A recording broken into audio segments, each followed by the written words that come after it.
muted. I learned.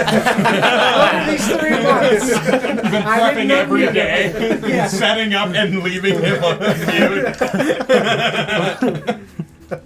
We're back, Hello, baby. everyone. We're back. Holy shit. It has been quite a bit since we have been in front of your eyes, but here we are once again. I will unmute DJ now. Birds aren't real. Yep, that's to be expected.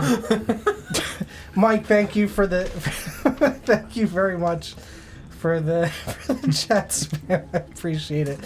Mike's also been prepping for 3 months with a collection of them for us. Oh geez. But yeah, we are back once again for the City of Oshuamp. It is good to be back. Heavyweight Gaming, thank you again for the raid. 12 viewers. Big shout outs to Heavyweight Gaming. Volpix with the gifted sub, and Vinny with the resub. Thank you very, very much. We appreciate you guys very much. And we're back. What? Why are you looking? Why are you staring at me? I resub too. It's actually not in the It's literally not in the list for some reason, but you're right, you did. DJ, thank you very much for the birds are not real thing. Thank you, Volpix, with the Yeet DJ command. But yeah, we're going to go around the table real quick, introduce ourselves, and then have a brief recap and pick up where we left off last time in December. So always, still after all this time, I'm Don, and tonight I'll be playing Ether Revia, the Grave Domain Cleric with Silver Legs.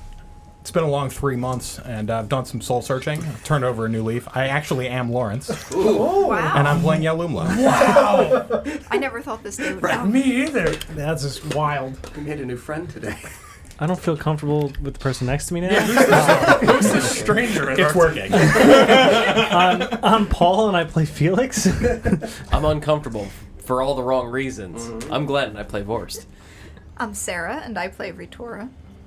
I'm DJ and I play Nesgrim. Sorry, nope. You're right. I'm sorry. I'm Nesgrim and I play DJ. I've been trying to run from it, but Just own it. Just let it sink in. Thank you for the gifted sub, Chell. Sadly, you've given it to Mike, which is like... he's going to immediately do something to get there. That's his tradition. So... Good God. Thank you, Chell. Great irony. Good Lord, yeah, it is great to be back. I am John, the Dungeon Master for the City of Oshuamp. When we last left off before the holiday hiatus, which turned into an extended hiatus for personal reasons, we were still in the midst of combat with Sister Livid in the mausoleum below the site of justice. She continued to utilize her terrifying blood manipulation abilities to rain down petulant blood on our friends. Which we were able to, for the most part resist, except for Bear, Tora, and Forst, who did definitively get a mouthful of it, which is going to be fine. oh God, please don't do that again. That hurt. What? Glenn, We were able to successfully have everyone survive and finally defeat Sister Livid and the feral vampires that she had at her command down here in the mausoleum.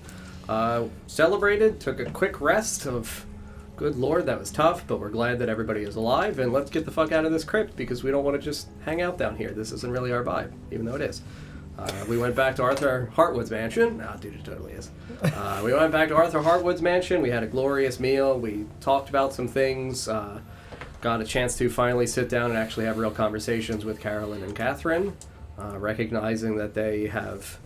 finally been able to comfortably begin their liberation and revolution against the Sisterhood inside of the city, and are asking for assistance in rescuing one of their former companions who has recently been recaptured after she had previously fled herself.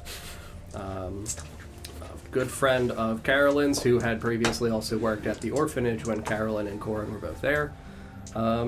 Sister Scorn. So we are picking up. No, I'm just kidding. We are going to be picking up at the front of the orphanage in Slums North, having successfully rested, gathered our things, and prepared for this new, terrifying journey into the Under City. Why are you looking at me? Hall. I want to go. I know. I'm looking at you. I'm down. I know you're excited. Yeah, we are in Slums North. We are in front of the orphanage. We recall that we have to go back in through the chapel, through the statue of St. Osidor, as we had previously gone before, to get into the old friendly desecrated cathedral down below that we had a very good time in before, where we already killed one vampire. Yeah, it is the 6 good friends, and we have elected to bring Corin, Rearda, Carolyn, correct? Yep. Yeah. Correct. Fantastic. So, yeah, I will say that we have even done Eagle door knock. Real quick. Yes. Long rest, short rest? Yes, long rest. Yes. Okay, good. Yeah. You guys had, after the fight, had, like, the meal, and we were in that meal, so we would have rested through that night. We weren't going to, like, just plow Thank in. God. Yeah, No spell slots. Yep, I was... A long rest for everyone but DJ. Yeah. I did not want us to get destroyed I could because keep 'em we up didn't and say rest. anything about taking our rest. But yeah, I'll say that Get rid of it. our wonderful, friendly sister Freya, the dwarven woman who is great with babies because she yells at them to shut up, has let us in. It works. Has let us in a very irritated, like, still in her robe, like half awake dawn eyes, like really bloodshot, like big tankard of coffee, smells burnt and stale, and is just looking at you guys, just grumbles like a good morning, and you guys are like, we need to, and she just turns and just hobbles away.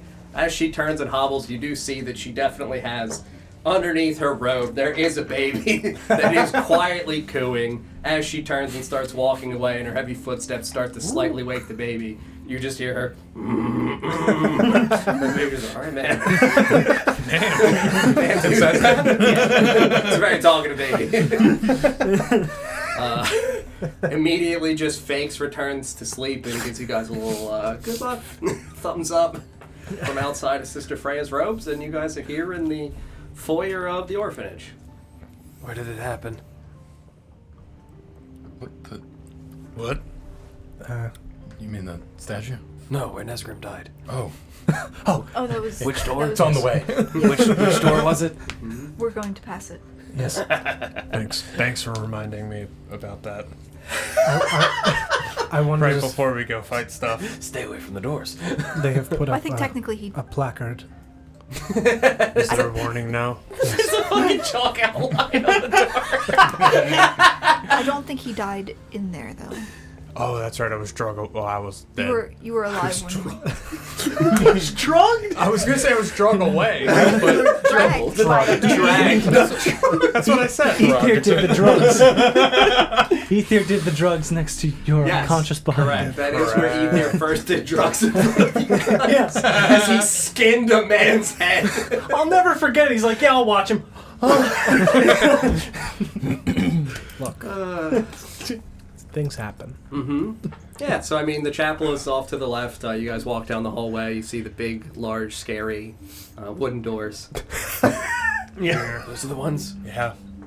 It's a fucking scary door. Yeah, I mean, they. It's a I will scary say they place. look disheveled because they were broken.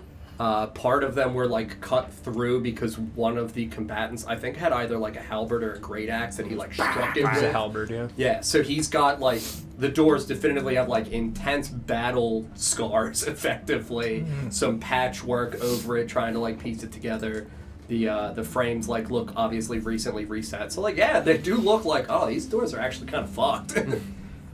You know, seeing him in person. How? And I'll just look at Nesgrim like he's standing there. How what? Oh, How? I was standing behind it, holding it, and then they broke it down onto me. No, how are you walking? Oh, how am I walking? That's impressive. I thought it was a door. Well, it is a door. But I mean, like, not that. Big door, dude. It is a big door. Reard is 100% staring at the door. It's a Um, big fucking door. DJ can't remember how Nesgrim survived.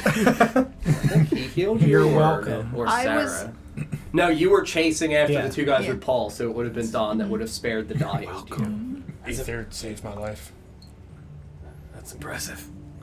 Like I said, I thought it was a regular door. Sorry. It was a tough decision, but I did not know enough about Nesgrim to make a choice at that point. We forgive you. Yeah, At least I do. Yeah. these doors open. Absolutely. Are they chained shut? They had been. I will say, since they had been repaired, they are no longer chained shut.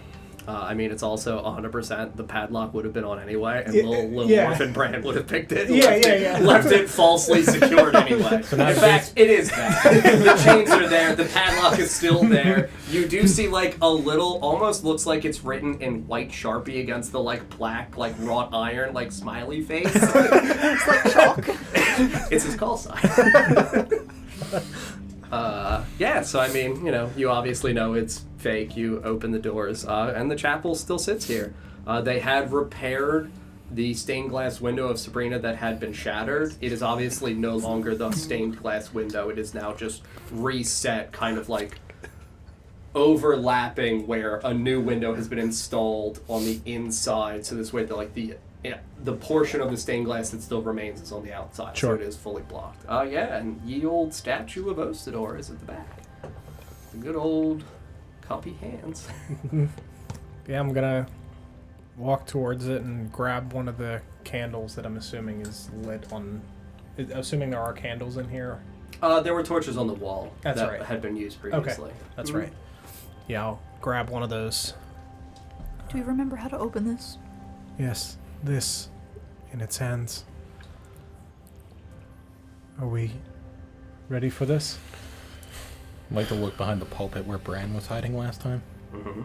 Make sure he's not gonna follow us down. I mean, I will say you see the drawer slightly open and just little beady eyes in the darkness just staring out and up at you.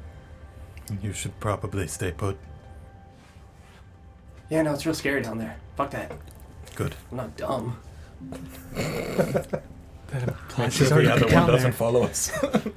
Oh, the dwarf? Yeah. He's down there already. There's stones, dude. I can't stop him. He's All in. right. I didn't expect that. He's just wandering around in the dark. Bumping into statues. Excuse me. He's actually down there. Yeah. He went down this morning. He said that the porridge wasn't good enough. He was gonna go get some rocks downstairs. I'm gonna pass him a gold. It's your job to make sure none of the others come down. You see him just like... Yeah, I can do that. Good. How about a gold too when you get back? 2 gold if no one follows us down. I like this guy. You see like a fingertip just like pointing out at Yalulo from the drawer. It's just like This guy's the man. like a shadow with like the two eyes. Yes, genuinely. And It's the like when finger. you think of like Pippin in the little like cat house, it's that. It's like the fucking Onceler sticking Yes. out of the windows. All right, well, So we have, yes, we have to save 2 people now. yes. Well, one is not, I assume, somehow not past the horse statue. If he is, that is a whole other problem. Well, I guess we'll find out when we get down. I do not think he can read, so there's... What if it didn't go back? Well, This is no longer a rescue mission. Dwarf splatter? Oh, dude, dwarf gravy. Ew. Not again. Rita, go home. Quick, Ethan, up the skull. You should go collect some of that. I might need it. Are we ready then? Yes. Yeah. Yeah, absolutely. Put the torch in once more. You feel the pressure plate in the palms. Statue slides, and you see once again the spiral staircase descending down, as you know, several hundred feet. How is Osidor positioned? Like, I know he has his hands cupped, but like, is it... Like looking down at his He's hands, just, like, 'cause it's standing? like hooded. Yeah, it looks more comparable to like the hooded Watcher inside of Slums West, where it's like it is said that this is Osidor. It has the like traditional O stitched onto the back, and it is like a man that looks like he was once holding something in his palms, which does mirror the one that you were told is a statue of him, I believe I had previously indicated in Slums North, where he fed the sick and the needy. So this would be fitting to be the statue here, mirroring the larger one. Sure. I guess I'll pat his foot as we walk by. Yeah. I'll take the lead. Yes, I think that would be good. 100% Corn's gonna, oh god. Do not follow me. I don't know where I'm going, but I'll stand in the front. It is just a circle. The staircase I'll be fine with, but after that. I don't large think you open should be in the room. lead if we're not meant to follow you. I'm gonna light a torch. Yep. Corin's gonna walk down first. I'll right behind him. Okay. Yeah. touch me. I wasn't gonna. That's what you said before. Potion bottles. You just hear his steps start to echo as he walks down the stairs. What does that mean? Alright. Just follow him down.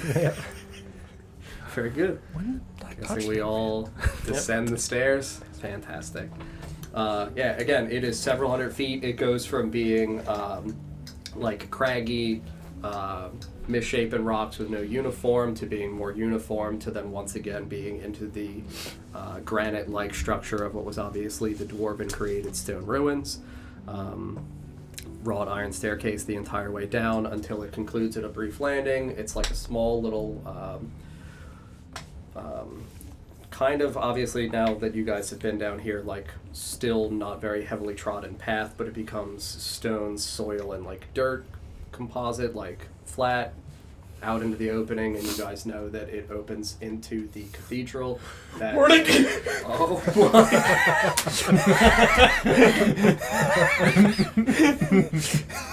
Right Welcome on back. cue. We did it. Good morning. Wasn't much of one. The warning was louder than the sound. Okay. Thank you for trying, though. I was trying to fight it back. I know. I saw you like a. You look brick. very defeated. Oh no. What have I done? All right. Large, glorious, beautifully constructed cathedral, stained glass windows. You can see that the rubble has kind of shapen in around it, where the spires on the side are embedded into the rock around it, as the ground has effectively toppled on top of this thing. That is why some of the areas in the roof inside were caved in. But this is the opening, so you know that it was the small staircase up into a foyer where there was a right side door, left side door, very small, rectangular walkway. It did not remotely matter which door you went in. It takes you into the actual chambers of the cathedral. As you approach this, I will indicate that there is nothing that looks awry. There is nothing that, despite it being at this point a few 10 days ago, that looks dramatically different from when you were here.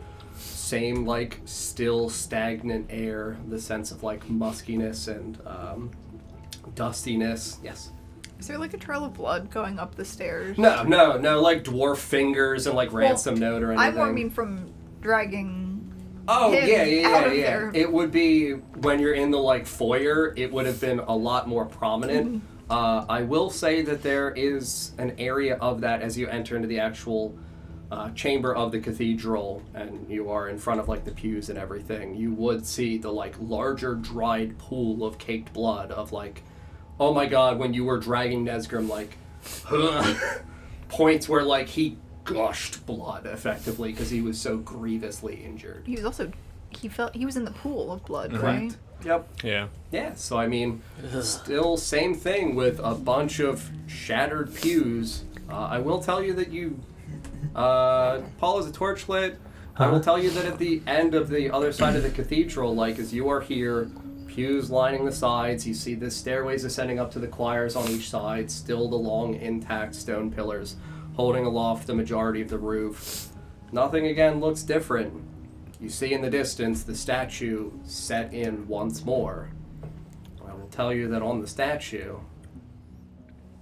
sitting on the head of the horse, his feet dangling down over the now empty blood reservoir below, is little dwarven Grimdark. He's just kind of staring down, looking like he's twiddling his thumbs, like just sitting on the statue. There's no other movement, no other sounds in here, and I mean, Corin, Riordan, and Carolyn just kind of point at the boy on the statue and are like, "The fuck is that?" Grimdar. Yes. One of the orphans. Why is he down here? Bran said he was hungry. Looking for rocks. I was gonna ask if he was a vampire. No. No. Are you sure? No. That's a good question. Yeah, Oh, I boy. never really thought to check. Well, maybe we should ask him. I was quite bloody when I was carried out of here, and he didn't seem to want to eat me. So. Was he here when you were dying? Yeah. Oh, good lord. We had to go through the orphanage to get out, so. Oh, fair. Either he has a very strong will or he is not a vampire. I don't think it's that Or easy. something else entirely. Sure. He is also down here to eat rocks, so we're not going to assume it's willpower. Couldn't resist. I do not think it is willpower from the few times that we have talked. He just, like, kind of looks over in your direction as he hears, like, voices and stuff and just, like, pulls whatever he's twiddling in between his thumbs, like, down to his side. I don't have it. What do you not have, Grimdar? Rock. Stop. No, you can't have it. Could we see the rock? No, it's pretty. I thought you said you didn't have it. Oh, God. No. We won't tell anyone if you let us see it. Oh, okay. As long as nobody else knows I have the rock. Very He good. Just like sitting on top of the statue, just like holds his hands out. And I will tell you that he is holding in his palms. Now, again, he's a child, so it's going to look substantially larger against his tiny little dwarven hands. But it is a big, like, misshapen but very shiny chunk of obsidian. About how heavy does it look?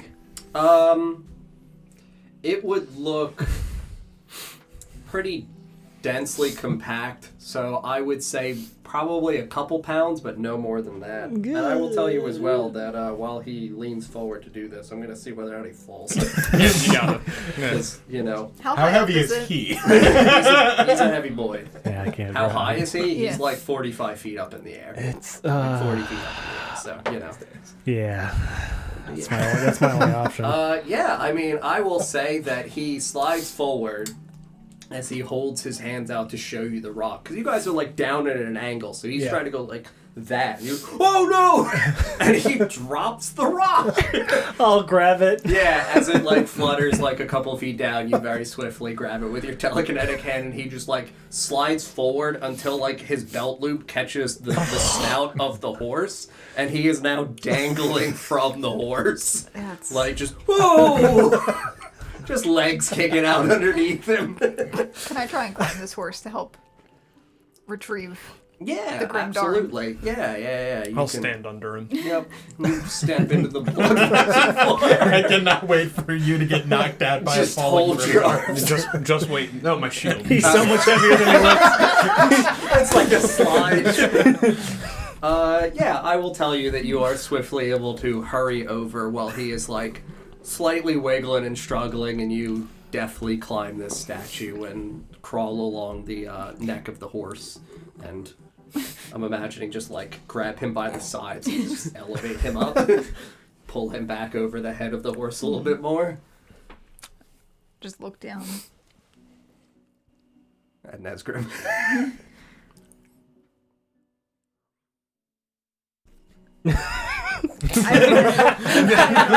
Just like in Mario with penguins. I was literally just about to have him say, elves are always so nice to me. Yeet!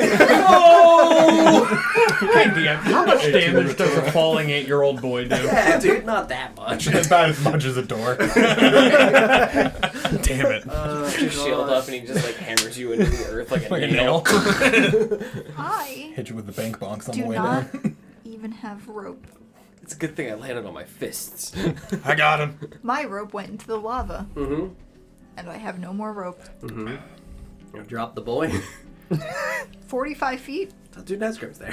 I'll catch him. I got him. That is the last person I would trust with this Fine. responsibility. Corn, could you be back up for Nesgrim?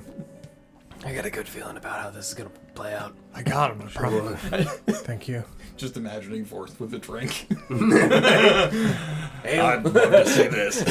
You too, and I pull out a flask. I will say that Corn and Rear both step up behind Nesgrim to like almost like cheerleader-esque like form in unison, like their hands up together so we can gracefully Yeah. toss this giant. How many paladins does it take to catch a Grimdark? 3. Weirdly Good thing we enough. brought him. It's like bowling, really. Yeah, They pretty all put much. the shields up, and the shields act like a trampoline. Yeah, like a very hard trampoline. Yep. You gotta lower it as he hits. You're right. Yeah. Oh wait, So I mean, there are 3 strong adult men and an old man. 3 They're able-bodied people ready, and an old ready, person. ready to catch this boy. I'm gonna try and gently lower the Grimdar. Yeah, I mean, he weighs... By the belt. I was thinking by like the collar and just He like just unrolls. Yeah, I mean, just grab he's his like 3 foot tall, but like stocky and stout, so he's probably like 100 pounds. So like still pretty hefty, but not anything that you would not be able to lift up easily. Yeah, you hold him out, and because it's 3 people, I'm not gonna have it like actually roll. You like kind of aim it as best as you can, and just like. And he just like doesn't understand what's going on because like he sees that there's people underneath him, so he makes the assumption of like, oh, they were gonna catch me. Oh! And like feels your hand go off his collar. Just like no thoughts and just like spread eagles. Does like the classic Like turn that. to the side. Lets the breeze fill his hair and his little beard. And gracefully falls and you guys all catch him and successfully cushion him down. 10 out of 10. 10 10. We had our dirty dancing moment. Just stands there holding him. Nobody puts Grimdar in the corner. And now I have to get down. Yeah, I'm gonna go down the leg of the horse. absolutely. Yeah, you successfully slowly climb down the leg of the horse and you make your way back down here to the pedestal that the statue is on. And you guys have a Grimdar, and I'm assuming we place him back down on the ground and he just kind of like dusts himself off. Rock! I put it away before he notices. Yeah, sure. He was distracted. I handed him one of my whetstones. Ooh, Square rock. square rock. Yeah. That's a nice rock. Make Should- things sharp. You should show it to Bran. He will Okay. enjoy that. There's gonna be some stabbing. He definitely won't He's steal gonna it. stab somebody, yeah. No, Bran never steals from me. Well, I say never or always. It's one of them. Okay. That's a weird statue. Yes, it is very strange.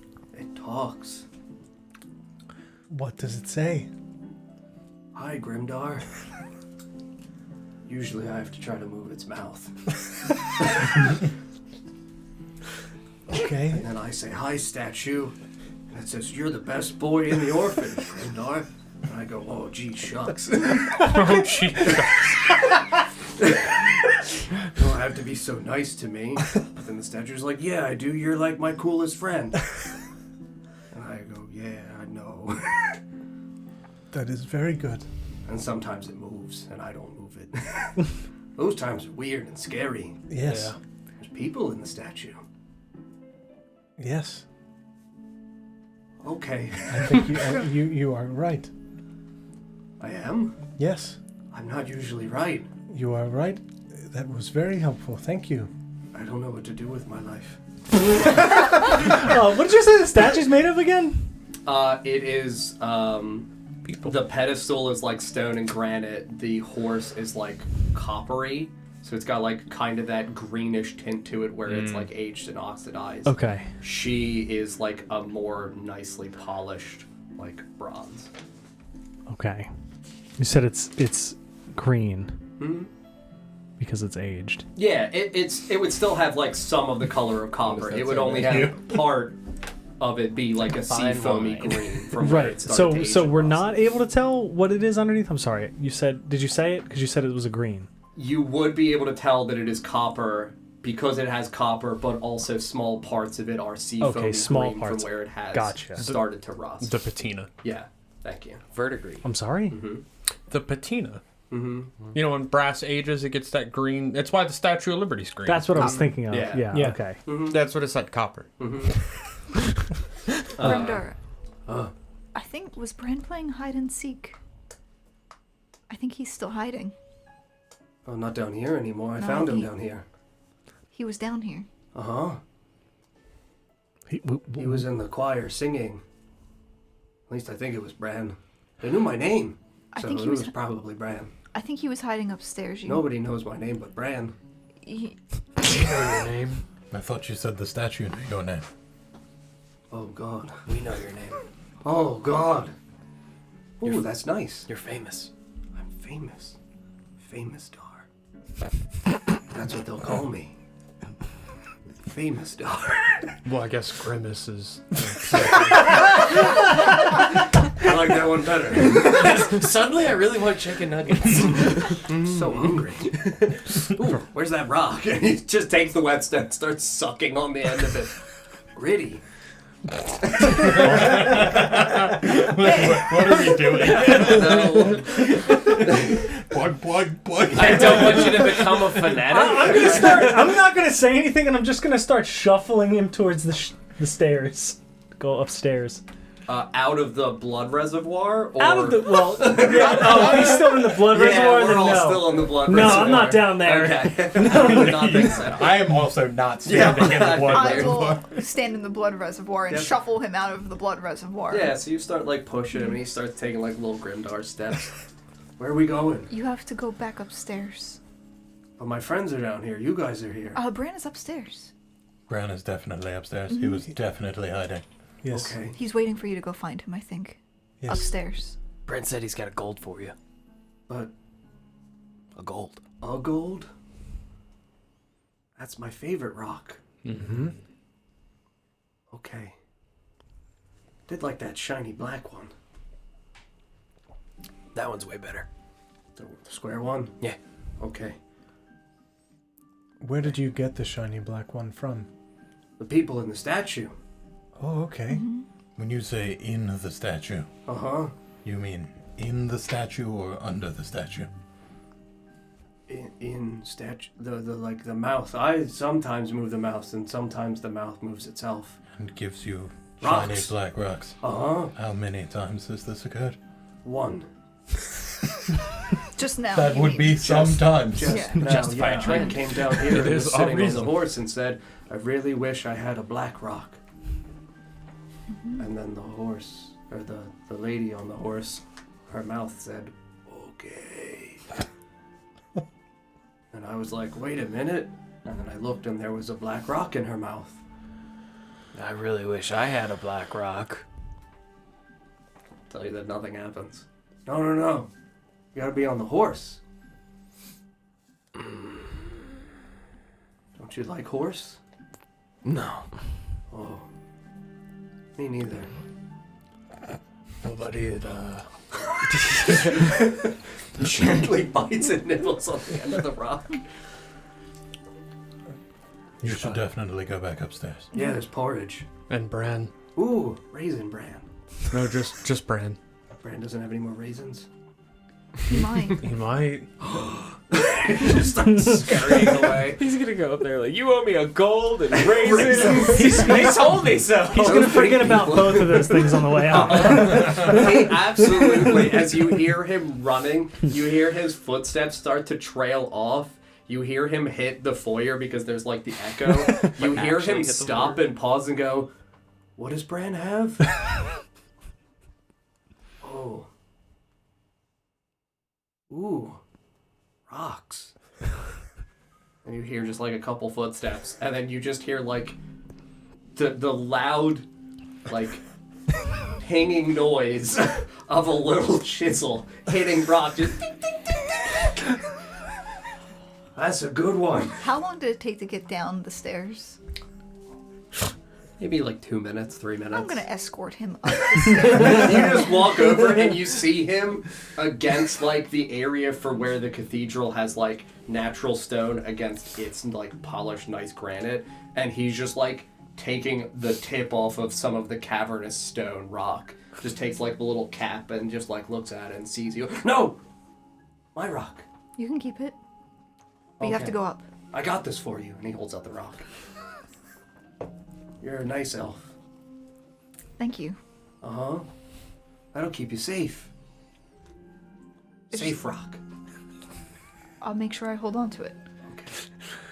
And I'll give it back to you when we get out. No, you can't do that. Then it loses the power. Then I'll hold on to it. Okay. You gotta learn more dwarf stuff. Yes, that's Do true. you not have a dwarf friend? Well, we know Christian. He's a dwarf. That's nice. And yeah. And Is that my dad? I don't. Is it? He's a frost dwarf, right? Oh, man. So is Grimdar? Probably not, but I don't know. Oh. Could you ask? I'll ask him next time I see him. Okay. But only if you go upstairs and you don't come back down. Yeah, Dad's upstairs. And he starts running towards the stairs. Yes, he has to be so mad. I will tell you that you hear his little dwarven footsteps echoing up the stairs and then slowly fade to where you no longer hear them. And go back down. Yep, absolutely. Somebody clip that and send that to CMS, please. Thank you. Oh my god. Yeah, everybody else is just, here hanging out in front of the blood reservoir. Carolyn, is kind of standing here and is like, the statue doesn't actually speak. I don't know what the boy is talking about. We can speak to the statue and it can understand language and it will open. For you. Yes.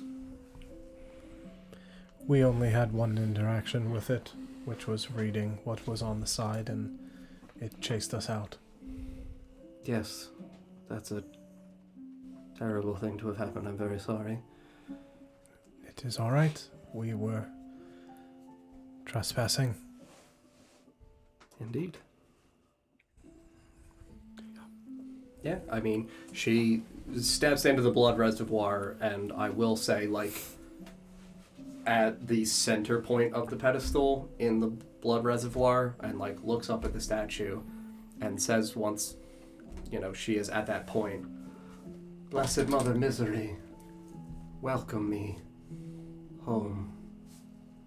And I will tell you that the statue just gently at first shakes, rumbles, and then instead of the statue sliding off the pedestal itself slides backwards over the stone, scraping, and effectively the stairs of the reservoir at the back lead up towards a very thin landing, and then once again a very large spiral staircase that descends downwards. Oh boy.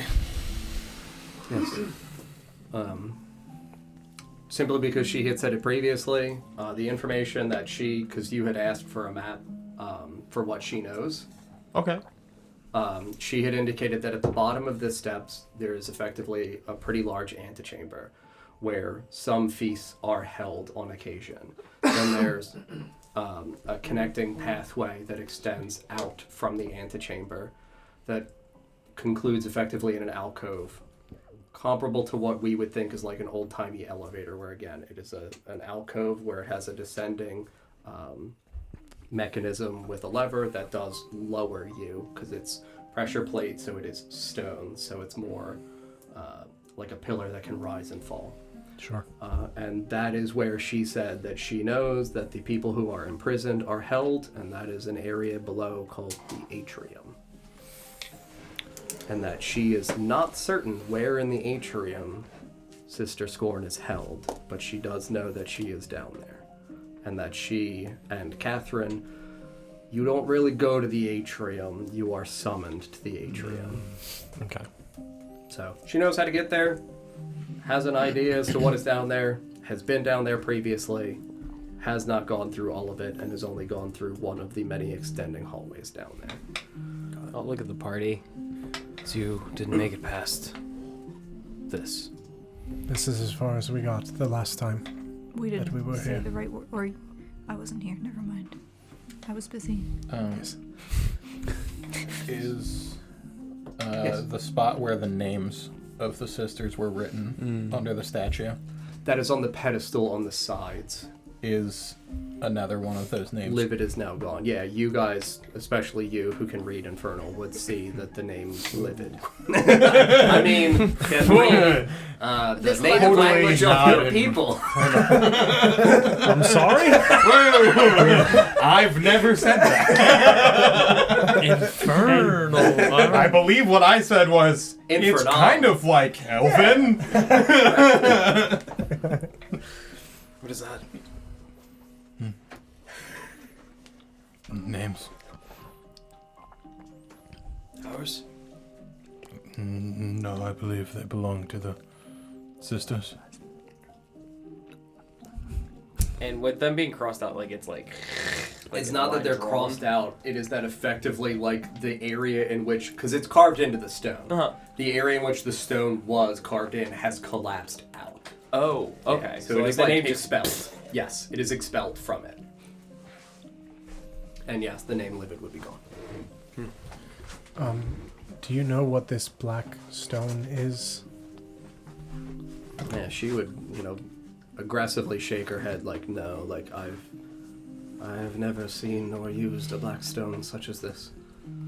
All right. We should hold on to it and ask Christian, perhaps. That's what I was thinking. Agreed. All right. It is, again, a decent way down, 100 or so feet, until we would reach the antechamber. I would strongly advise that someone amongst you who is quiet and soft-footed attempt to go down quietly first and look into said area and ensure that there... Again, I was not informed of a feast, neither was Catherine, so I assume that there would not be one, but there is never the sense of certainty that there would be no one present. Of course. Certainly not myself or Nesgrim. What with the medal? My stealth is +2. Nesgrim would be fine. He's got his new armor on now, but I think someone I can go. with a bit more elegance. Rierda hears that and goes, yeah, and points at himself. Not this time. Elegance. That's me. I think that's for a different circumstance. It's a different sort of elegance. Yeah. Okay. Do I For have like that?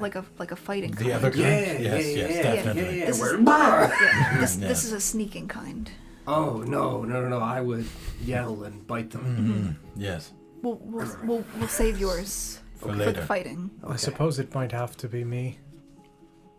The medal on my legs is secured, but I am rather quiet. Your feet are shiny.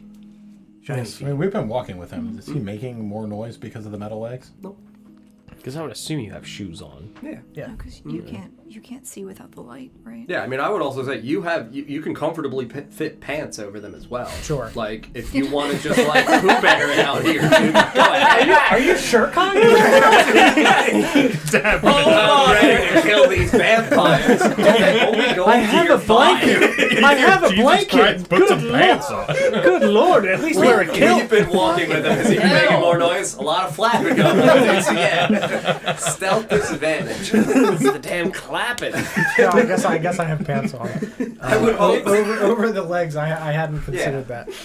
He's got booty shorts on. I've got the juice. Gotta show off what legs I do have. The butt says Revia. Wanderer. Oh no. That's a tramp stamp. I love it. Oh. Speak friend and enter.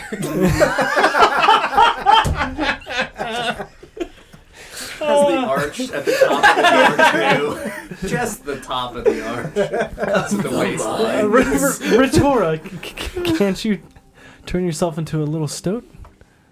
I could do that, yes. Mouse. We may have need of her abilities otherwise, though. Yeah. Good luck, either. I can sneak down. You can see the best of us. Yes. I'll be at the top if you need anything. All right. I am used to seeing in the dark. Oh, hang on. Would you like? Imagine you just jump down the hole instead of actually walking. Would you like me to come with you? No. No, it's a stealth thing. Yeah. Okay. Yeah, you weren't here.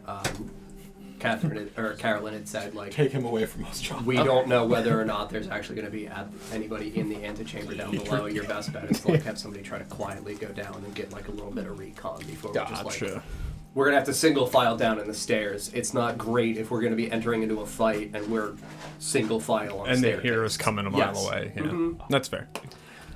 Yes. So, Mr. Stealthier. Mm-hmm. Oh boy.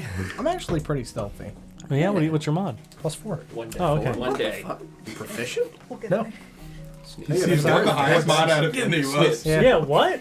I have an 18. Dude, I dex. got a 3. He actually is the Oh best yeah, that's option. right. Yeah, you did like actually hard fucking dump strength and go dex. That's fair. I'm 7 Hard strength. fucking dump. You're the sneaky boat man, and that feels worse. So much worse. So much I worse. hate you. They'll never know. I took the bonds.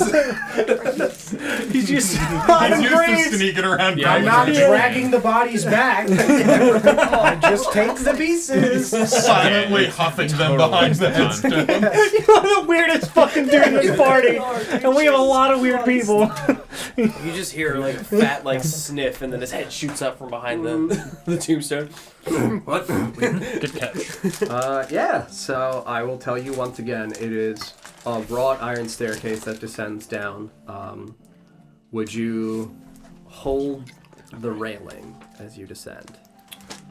It is on just the interior side until like you get the couple feet down and the stone would obviously conclude, and then the railing would extend out on the opposite side as well. Yeah, I would climb down and kind of guide myself with the railing until I get to where the stone ends, so that way I can peek out without like looking, without, you know what I mean, like going past to be able to be seen. Yep, absolutely.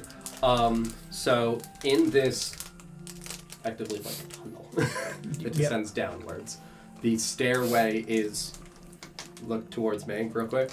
The stairway is like is this wide. The tunnel is like this. Okay. Meaning there is a gap between the railing and the edges of the stone that descend downwards. Okay. So like that was why I was asking about the railing, because it is more like a safety, and I want you to know that when you get down below, you are going to have what you indicated, where there's going to be an obvious breakage in the stone, and you're going to be able to like look. I just wanted you to know that there is a distance of like probably 5 to 10-ish feet between the railing and the stone of the walls. Okay, sure. Yeah, so I will tell you that as you begin to step down, you have what's dark distance for your dark vision? Is it 60 or 90 or 120? I know you see the best because of observant, but I don't remember whether or not you had anything else that gave you additional dark vision. Say 30. Cool. It should be on the bottom left under skills and stuff. Under senses. Senses. It says here his dark vision got burnt out by lava. Join me in the light, Ethan. Right? Do you not see senses? Where your 60. passives are. 60. Yeah. Okay, Yeah, thank 60. you. Yeah, so I mean, again, it only descends about 100-ish or so feet downwards. It's not like a ludicrous, like maybe 130-ish. Yeah. So like you start descending downwards. I will tell you that as you are holding the railings, the thing that appears distinct and strange to you is when you first hold the railing, it is smooth, despite being wrought iron and having like little grooves and stuff from just naturally how it would be. After about 5 to 10 feet of you extending down and beginning to like curl, as your hands are like gliding across the wrought iron, I will tell you that they hit what feels like a jutting point. Okay. Like a triangle, angled. coming out of the wrought iron. A couple of inches in height, blocking your hand. Yeah, I would get... I will tell you're obviously right here Yeah. in the sense of realism. You would look as your hand would hit something. Yeah. And I would tell you that it would look very apparent that this is consistent through the rest of the railing on both sides. These sharp, not vertical to where it like hurts, slightly curved, protruding, small, scaling, like projections of iron. Like thorns? Kind of like thorns. Okay. Could be described as thorns. Like Could teeth? also be described as teeth. Okay. Okay. Would you like to continue to hold the railing? No. I'm just asking. Like, I do need to ask because, like, you would be holding, take a couple steps, get a little turn, and then your hand would hit this, and you would look down, and you would see, again, curves, so not like fully vertical to where like you're gonna penetrate and pierce your hand. Yeah. But like slightly curved, angular. Sure. I'll still hold it for guidance because I would have assumed that they would have told me if there was like a fucking trap. stair monster that's going to eat me. All right. That's an assumption. That's an assumption. If they there knew would try. about it, they for sure would have said They're something. not all knowing. Sure. Correct. Just for my own curiosity, I know I'm not there. Yeah. Which way are they facing? Like, as if you were to run your hand up, it would be worse than running it down? Do you see what I mean? Ooh, if you were running it down along the railing, it would be worth like you were hitting. The best comparison I have is like when you're thinking about like going over the tire things. Yeah. When you're going in would be better, so that would be up the stairs. So you could just glide your hand up So you it. could glide your hand But up going it, down. But going down is what would be the edges of, as you call them, teeth. I was just trying to see which way the teeth are facing. Yeah, to keep things out or to keep things in, you know? Yep. Yeah. Nope, to keep things out. And again, All right. I'm not there. Grabbing the old railing, would you glide your hand down it, or would you elevate your hand and replace your hand back down? I would elevate and replace over each of these spikes. I would feel until There I is get not to like I just want to indicate that there's like not a clear interval between them to where you're going to be able to place them like in not a thing. It is like a row of teeth effectively that is going down the rest I of see. the railing. Okay, then no, I wouldn't touch the railing. If I thought it was like one gap. and then- It's not like a gap. It literally looks like, I will tell you, it looks like fucking teeth. Okay, yeah, no, I wouldn't Like touch Bad it. Time Teeth Town. Okay, no, then I'm going in the All center, right. the center of the stairs and like Yes. scooting down Yep. slowly. Cool. I will tell you that you continue down. There's nothing else like odd or stands out to you with your incredibly high perception, even with the negative penalty for dark vision. Cavernous stone does not look like it is anything in here that has been formed out. It looks like this was either naturally made and they built this here, or something else that was here was removed or destroyed, and you do not see any remains of rubble along the sides. So Sure. if there is rubble, it's fully at the bottom. Okay. You get down about 80 to 90 feet. You see, obviously, a small landing below you where it concludes in a circular room that is about 20 feet in diameter. And you can see that there is an obvious opening for an arched doorway. There's not a door, it's just the open entryway arch. Sure. There is not light coming from the opposite side of this. So as you descend down, you would hit the landing. You would be surrounded by stone. You would hit an arched doorway. So to be able to attempt to look inside, you would not be able to like just kind of peek down. Maybe if you're on like the second step, third step, you'd be able to kind of like angle your head to get like Sure. an elongated peek. Yeah, that's I know what we're going for. Yeah, I will do that. Yes. Because I don't want to just like stroll out and be visible. Yeah. I'm gonna do an elongated peek. Absolutely. You may roll me a perception check with glorious advantage.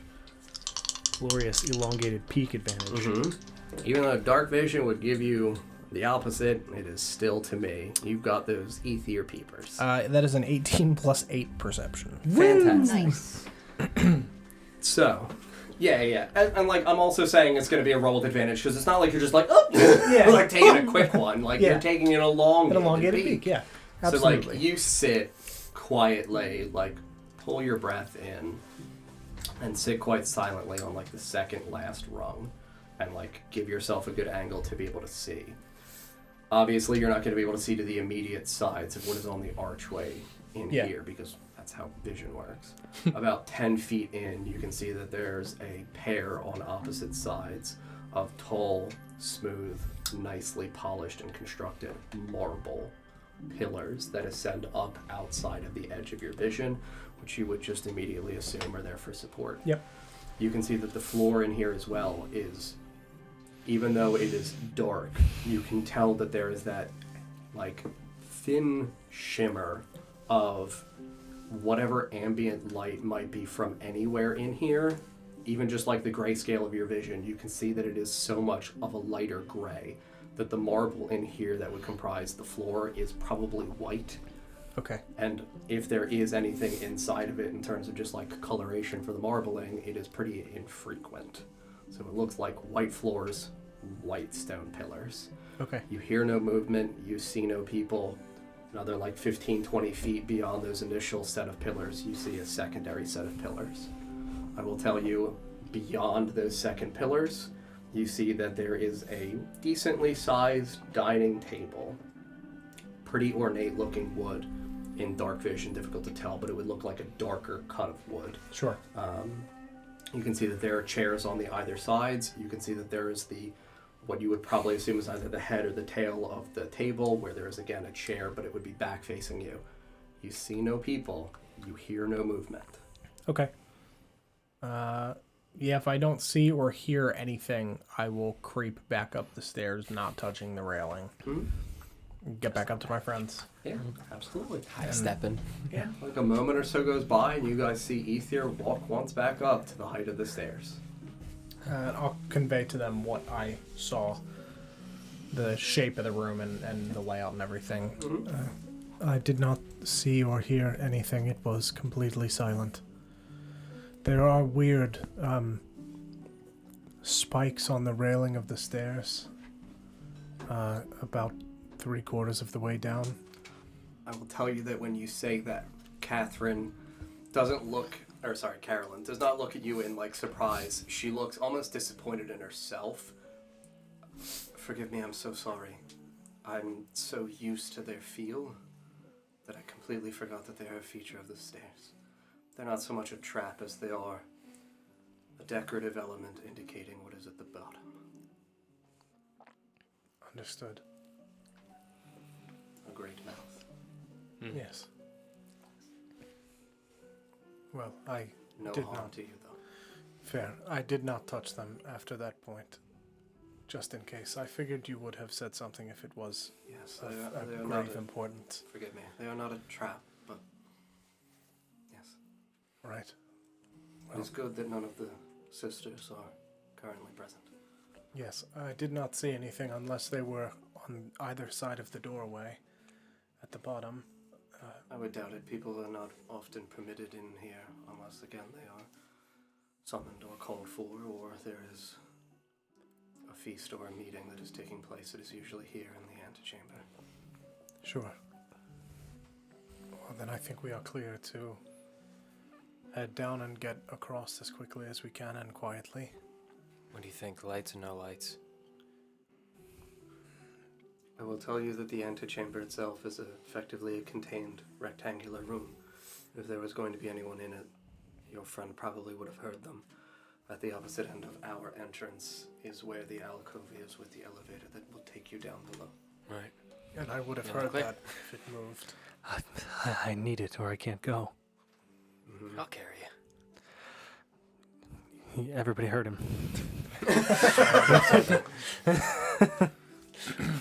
If he gets tired, we have Rita with us. Ah, I can carry us both.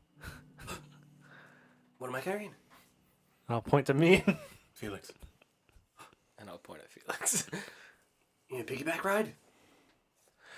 Doesn't he have spikes on his back? Yeah. They're for grip. And tiny. And for pleasure. They sprout wings and hold on to him. You thought you were supposed to be scared of the railings. I don't have wings yet. Yet? Yeah. Oh, good. I should get wings someday.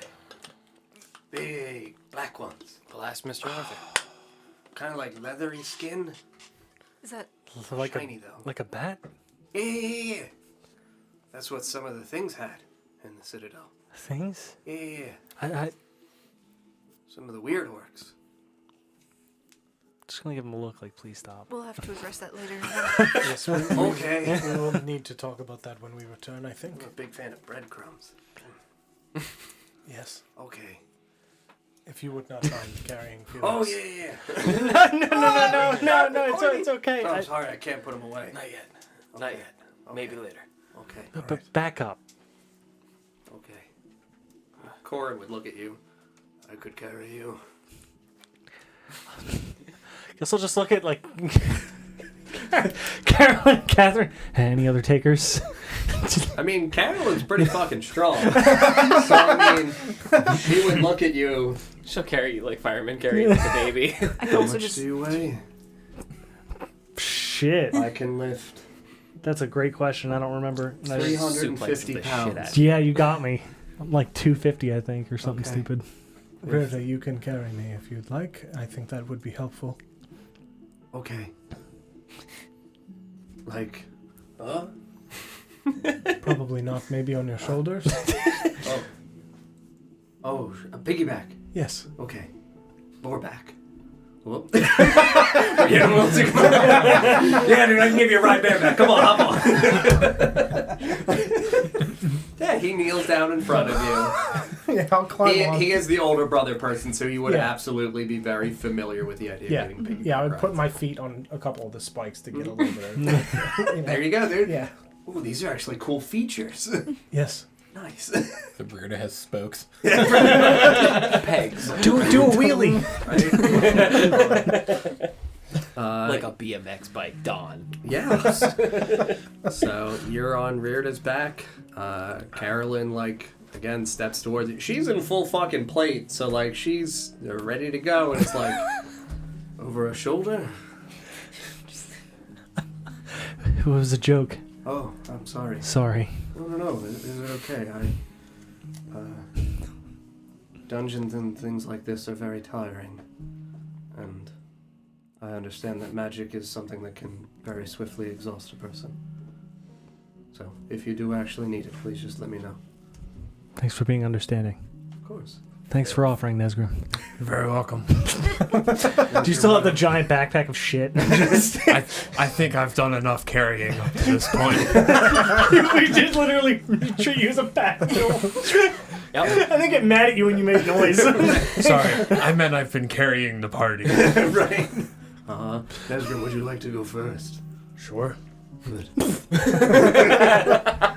Hold on, pots and pants. Why did you bring those? I said a feast! Did we decide on light or no light? no No light. no light. No light. Okay. I need it. I thought we were I thought good. Yeah, All right. Light. there's nothing down stand there. away. Yes. Yeah, There's again, nothing down. I said that to indicate that I feel sure. like the light would Okay. not be a problem. All right. In that case, cast light on my shield. Very good. Watch your hands on the rail. I can't see. I can't fight. Mm-hmm. Yeah. After Ether told us about the teeth, I wasn't gonna touch it. Watch your feet on the stairs then. Yeah, you're right. You can use the railing most of the way down. I'll grab it if I need to. It might be too late at that point. We'll see what happens. I mean, it's just like a We're railing. gonna send once the you old feel- man down the stairs first. You're worrying for nothing. I heard that Nesgrim falls going up the stairs, not down. No, I like that he's stubbornly being the old man wants to go. I'll go for. I got it. You leave this. I can handle it. I've been carrying this party. Fuck out of my way. Yeah, so, Down I go. yeah, I will not make us do a walking order. I will say that as everybody has been warned of the teeth on the stairs, to if you intend to at all utilize the railing, to grab so carefully and down and not like at a bad angle where you would actually hurt yourself. Yeah, and we all conclude and step out from the alcove into this rectangular room, which now that it is illuminated, I will tell you it is genuinely a beautiful, ornate, pristine white marble room. Ceilings are about 20-ish feet in height, and I will tell you that they are like semi-domed. So the ceiling would come in about 5-ish feet on each side, and the center 10 would have kind of like a half-circle domicile opening, effectively like a basilica, because this area is covered in mosaics. What's the mosaics of? There are a lot. Could So if we would like to actually take the couple minutes to observe the mosaics, I will happily give us the descriptions of them. I wanted to look at the marble. I wanted to do an Arcana check on it. Oh, yeah, for sure. Go right ahead. You may roll Glorious Arcana. That is a natural 20 plus 10. Yes. I will... I am the marble. This is marble. I will tell you that as you enter the marble. As you enter the marble room, forgive me. Hey, yo. Biblically. You asked for consent first, that's fine. As you enter the marble room, you immediately feel a sense of, like, heaviness. Like a spiritual heaviness. Something that you would equate back to stories from the Children of the Woods, where you would have this sense of, like, peaceful, calm, serene air almost about you. That, like, in the presence of great magic, it feels as though almost the atmosphere and time itself halt. No. Uh-huh. Okay. Yeah. Yeah, I'll just kind of like take a minute to myself. If they continue walking, I'll just follow, whatever. Yep. I would look at the murals. I don't know if anybody else would, but if no one else is going to, you can just send it to me afterward. Unless you want to do it now. It's entirely up to you. Again, this is like, they are sectioned mosaics to where you can tell that they are individual pieces that comprise one grander piece. So, like, if you guys want to look at it genuinely, Are they like wall pieces or ceiling pieces? wall and ceiling. Oh, okay. So we got a full system chapel going. Yes, genuinely, it's like walls are of individuals, and I will tell you that the dome ceiling is clearly of like a night sky. I don't know if I won't examine them, but I'll definitely like Give like a quick scan. Yeah, Yeah. I'll put peepers on them. Yeah, I would definitely look because I'm not walking. Yep. So I mean, I will tell No you reason you want to be careful. that as you guys, step in on the sides of you, as you first step in, on your right side, I will tell you that you see it is a mosaic, kind of like what you've been describing with Chell, like the cameos and things like that, where they're designed to be a piece with a background, but in the foreground is designed to be a cameo-style depiction of an individual. And on the right, you can see amidst an area of like craggy mountains behind him, you see a dwarven man in silver plate mail. Similar to the individual that you guys have seen when Oh you my have had god, we found the depictions- Justice League Hall. when you have seen depictions of Dumar. Dwarven man, full plate, a great helm, kind of like, the bucket conclusion with an opening. You can see that his, like, stern, scarred face behind, the opening for where the visor is. A big bulbous dwarven nose. See the extending, like, little fragments of threads of silver hair coming down underneath the lip of the helm. A dense, bushy black beard and dark, coal-colored eyes. He is clearly smiling out. He is obviously, like, posing. He has the shaft of his hammer where he is holding it arched over his back. The edge of his hammer's, like, hilt up over his shoulder. You can see the head of his warhammer out behind the side of his one hip. And you can see that resting against his thigh, standing tall adjacent to him, is a tall steel tower shield bearing the sigil of his great house, a pickaxe and a warhammer crossed in the shape of an X. That would be the one on your right. You said it was pick, hammer, and... Pickaxe and a warhammer. This other hand's just like. Pretty much. Have we seen that cheesing. before? The pickaxe and the. Yes. You saw it on him when you saw the play Gotcha. inside of Felfarth. And on the left side is the vampire you didn't see when you were scoping the board. She specifically bites Aether's legs. Like right above the thigh, right where the bell ends, like they know. She's like got your hit. And Come just on! Like, The odds were with me! yeah. Opposite side is his twin brother Durgan. Similar stature and size. Again, a comparable great helm, but a little bit more Viking style, where it has the large, toothy horns on the sides. He is not wearing plate mail. He is wearing hide armor that has like spikes along the shoulder plates and things like that. So we can dodge better. He has a great maul in front of him where the handle extends above his own height, the head of the maul itself resting at his feet. In between his like stance, he leans kind of like angled towards like the midsection where his hands join together, like pressing the shaft of the weapon against his chest. And you can see that he is holding it in a pair of large obsidian black gauntlets. He has a few strands of gray hair. You can see that he has, because he only has like the hide pauldrons, he doesn't have like full covering of his biceps and triceps. And you can see that on his big muscular bicep, he has a tattoo of the pickaxe and the warhammer. You can see that he has many battle scars and wounds across his body from where his skin is exposed. Those are the first two on either sides. All right, we're in the Hall of Fame. Hell yeah. I'm telling you, Should Justice you League. guys like the other people in the Hall of Fame, I can do the quick rundown of the people in the Hall of Fame, give the quick demonstration of like what the dome night sky is, and we can move on. Mm-hmm. Cool. So next to Dumar on that side, you see a handsome tiefling man, square chin, short black 5 o'clock shadow, dark purple skin, slicked back black hair, and curled ram-like lavender colored horns. And he has bright emerald green eyes. He has one hand on his hip, the other one is kind of crooked out in front of him, and he is holding in his palm extended a small black flickering flame.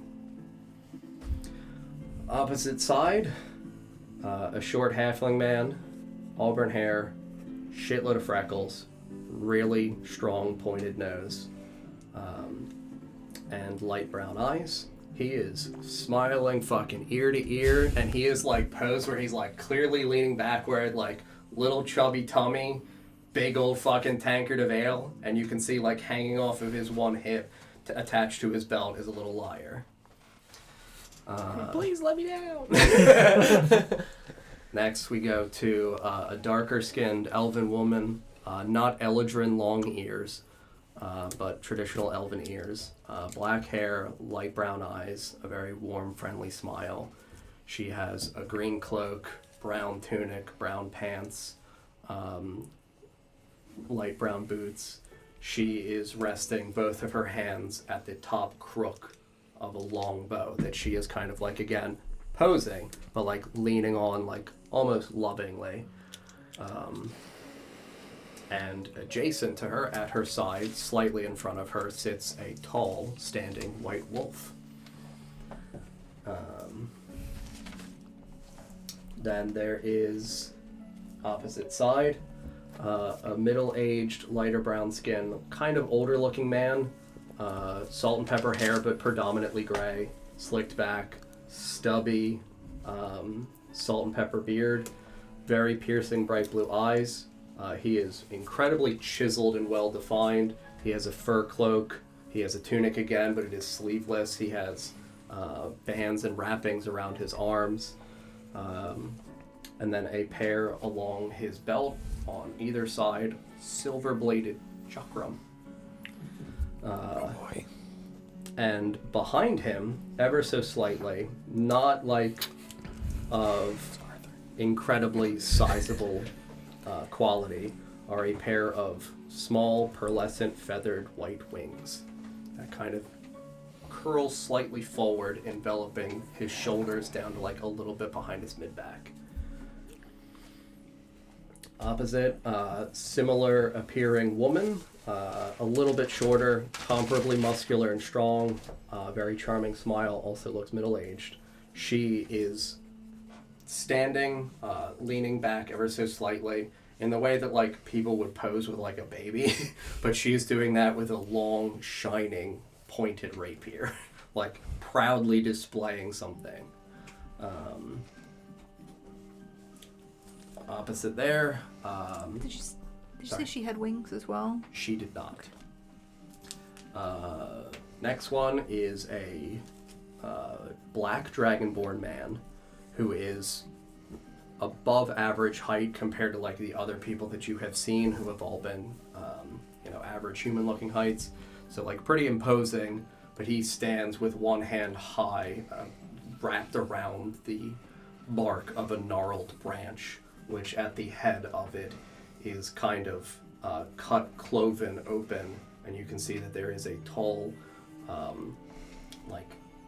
crystalline shaped blue gem at the center of this woven carved area for his staff opening. Second hand is much lower, around waist height. And you can see as well that his black scales themselves look as though they have speckles of starlight. So you would see small white, shining, glimmering specks against the black of his scales.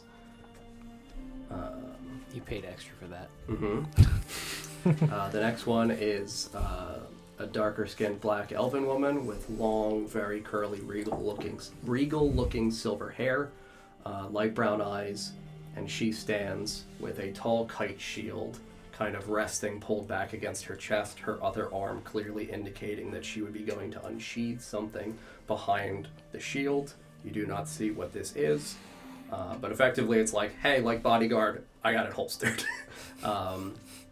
And the sigil on the kite shield for her house is the hilt and handle of a sword with the blade cracked and chipped off, so only about very Shard of Narsil-esque for Lord of the Rings, a broken blade. You do not see the other portion of the blade. It would not be present. How about her ears? For her, she looks Eladrin, so it would have the much longer ears. Next one is a pretty old-looking gnomish man, long wavy brown hair, big smile lines, very heavy forehead wrinkles, and a great undeniable sense to him of like charm and friendliness. Looks just like a very welcoming, like, come on. Gray eyes, very simple clothing, and a pair of ethereal white wings sprout out from behind him, behind his blue robe, cape. And then the last one is a green dragonborn woman with a tall, gnarled druidic staff that rises again as well above her height. A calming smile, a white fur cloak, very simple brown robes, and on her shoulder, opposite her staff arm, sits a short, snowy white owl that she, with her other hand that is not holding the staff, is kind of like poking at the beak, like stroking the edge of the beak lovingly. And then the imagery on the dome ceiling for the night sky is the front half for where you have walked in is starkly different from the back half. The front half is littered with stars and a beautiful full moon.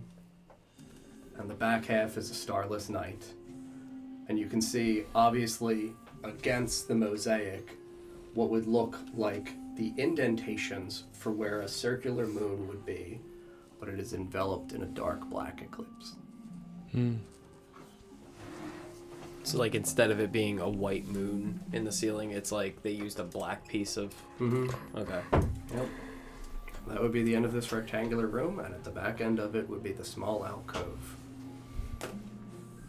with the elevator that descends downwards.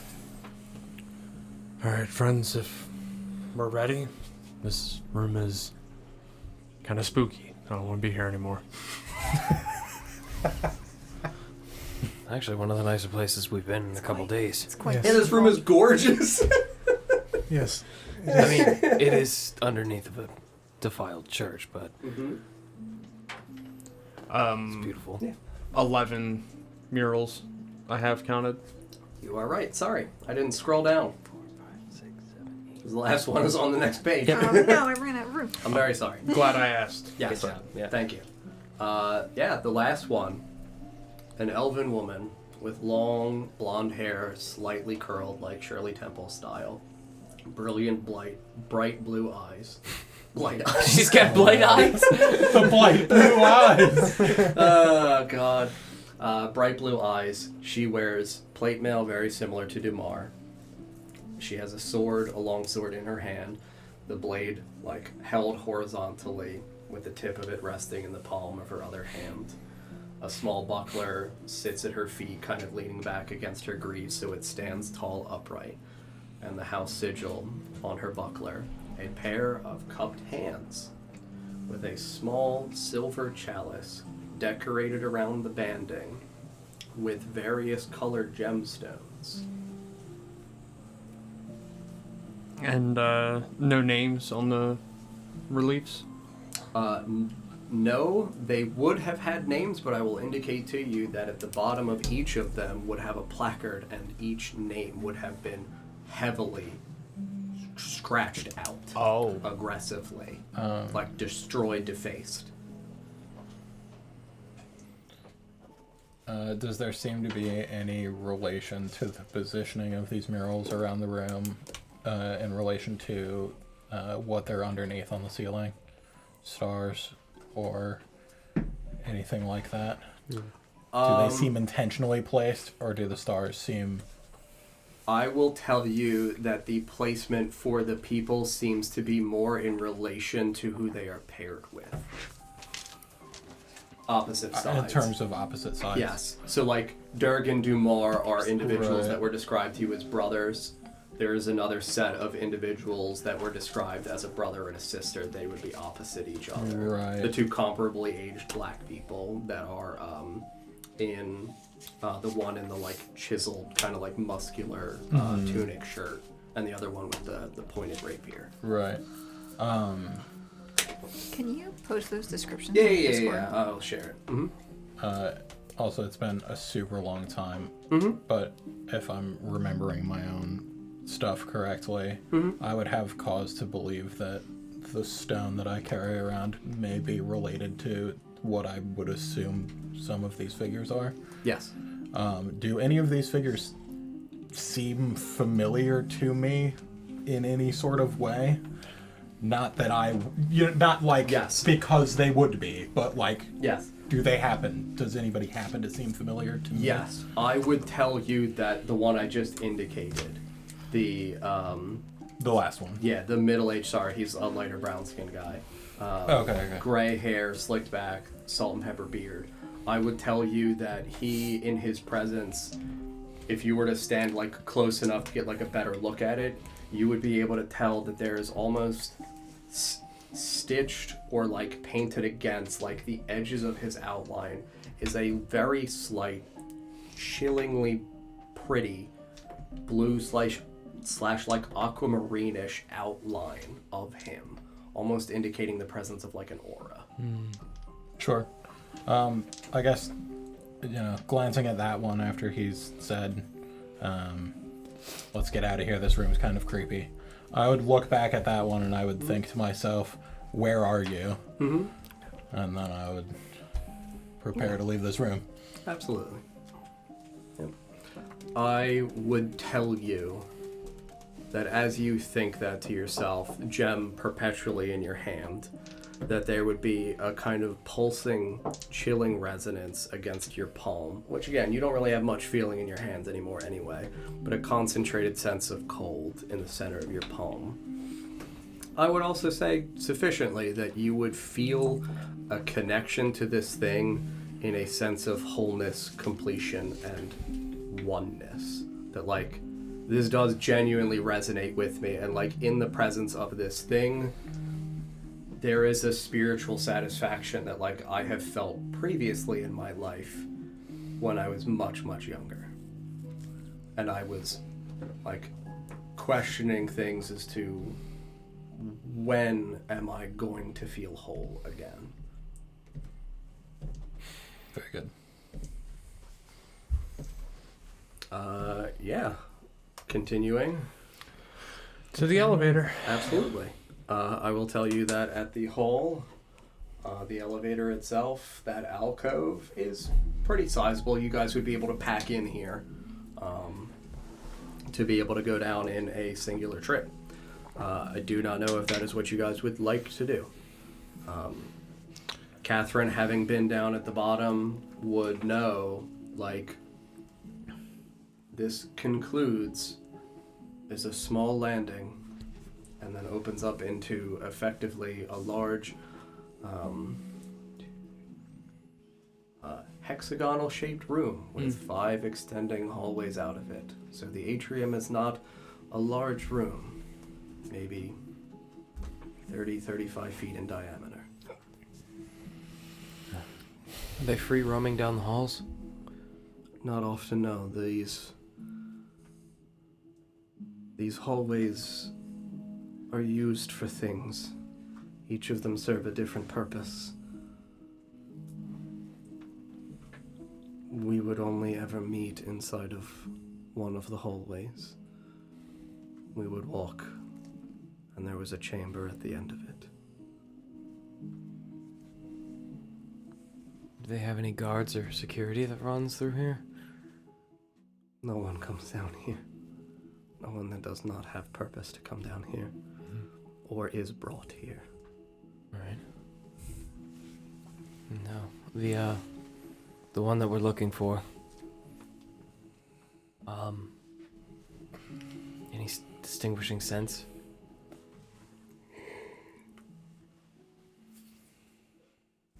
Because this is Caroline, right? Or yeah, Carolyn, right?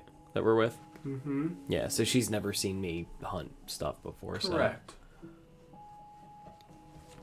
So I track based on scent.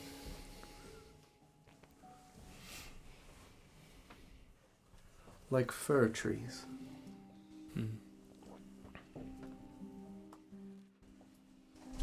Okay. I can work with that. Yes. I can assure you that she will not be down one of the hallways, as it is the one that only has a chamber at the conclusion where certain ritualistic sacrifices are made. So I can eliminate one hallway for you for sure. Okay. You said there's 5 hallways in total? Sorry, 6. I can't count. I was about to say hexagon. So 6 minus 1. Mm-hmm. How long are these hallways? They vary. And I have not been down all of them.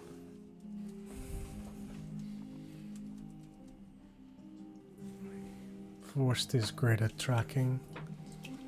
I hope that scent will lead us. Especially somewhere where there's not supposed to be anybody. Yes. We'll see.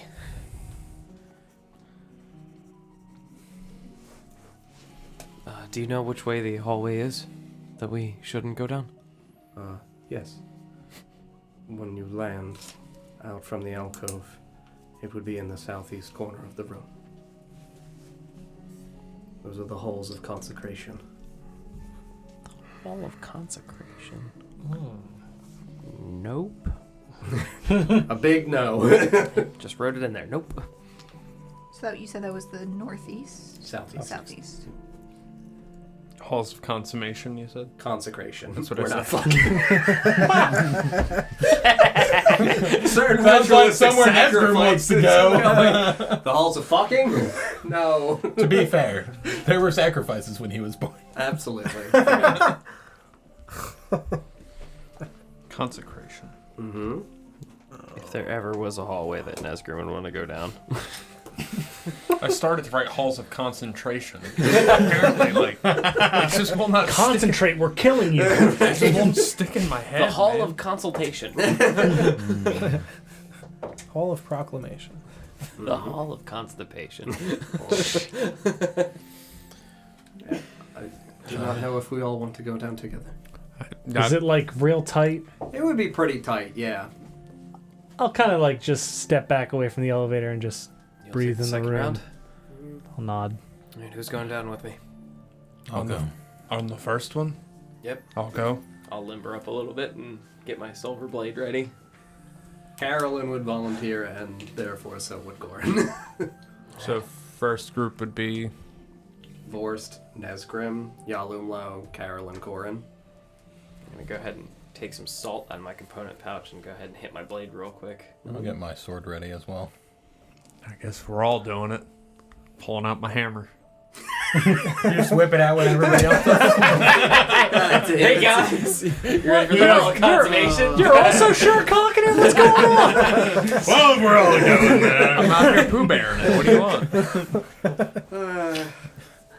At least I got an excuse. I'm half animal. Yeah. So it is a circular platform against this alcove. The alcove itself, 10 foot high. As you step in, there is just very clearly like a lever on the side that controls this mechanism. Carolyn waits for everyone to safely step inside and looks out at all of you.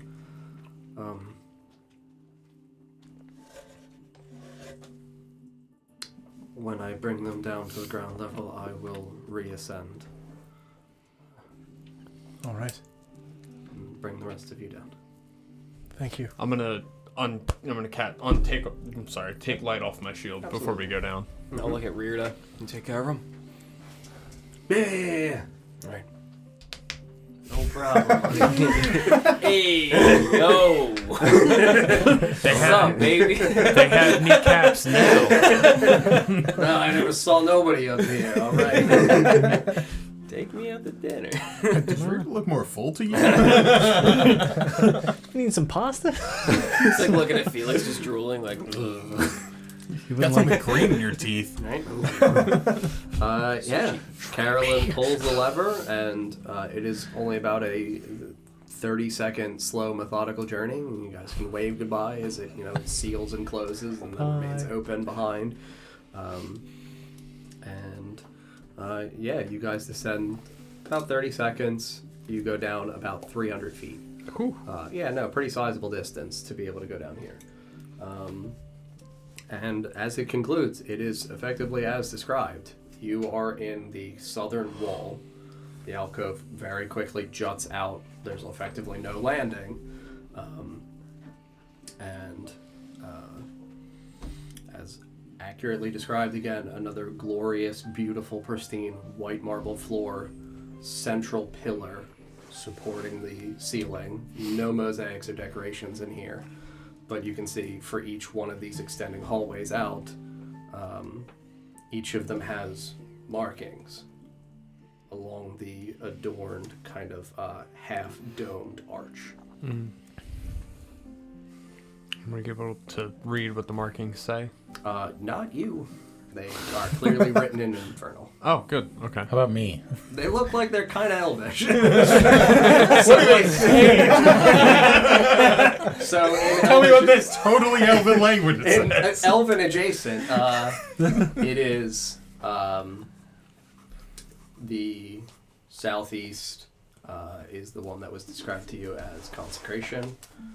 Adjacent to that, Salvation. Adjacent to that, Damnation, Exaltation, Lamentation, Revelation. The laminating people down here? Yeah, dude. Salvation, damnation, exaltation. Is that clockwise or counterclockwise? That was starting in southeast and going counterclockwise. Exaltation. Lamentation, and then Revelation. One more time. Consecration, Yep. Salvation, Damnation, Exaltation, Lamentation, Revelation. And yeah, they would be at like the points where the sides connect. cheap. Yeah, as soon as we land, before anybody says anything, I'm gonna kind of like hold my hands up to like, and like signal like, Yeah, let me listen. just listen. Yeah, you Everybody may with make, me, just fucking listen. You may make a glorious perception check with advantage as you attempt to listen out for any signs or sounds of impending doom. It's doom! Oh god. That's gonna be Damnation. Damnation. 9. 9. Yeah. I mean, I will tell you that it is eerily silent. Like, you stand here and you tell everybody to be quiet. Everybody is motionless, and you effectively hear the very quiet breathing of everyone around you. You feel like effectively your own heartbeat. It is that silent down Start to here. get that whistle in the back Yeah. of your ear. The like, someone say something. Cat Mama Supreme Aaron, thank you very much for the 500 bits. Thank you so much.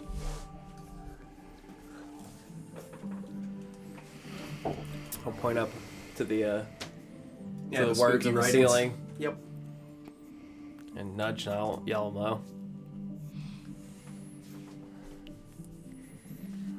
Yeah, What's that? probably what each of the hallways are for. If that one is consecration. I'd run him down the list. Mm-hmm. Yep. Okay. We'll step off here. Wait for them to come down and we'll start checking. Yeah. Carolyn ascends in the elevator as you all, after you have stepped out, ascends the elevator, sees all of you. It is quiet and safe. Let's go. Step on. Everybody steps onto the elevator platform and once again rides ye old elevator down. You get that like gross feeling in your bellies. It's Mm-hmm. Wee. Oh, it's we. Yeah. We all have gathered here. It's very quiet. So very quiet. Where do we go from here? Well, do you have a scent? Eeny, meeny, miny, moe. Carolyn is back down here. I'm afraid with the size of things, I'm gonna have to be a little bit closer to start tracking scent. If they haven't been through the halls recently, then Do you know what your friend was down here for?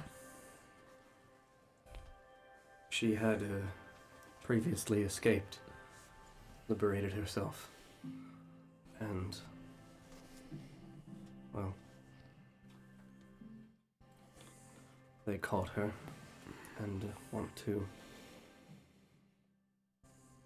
ensure this time that she does not leave. I think by re-educating her. You said you've only been in one of these chambers? Consecration, yes. And what exactly is that place for?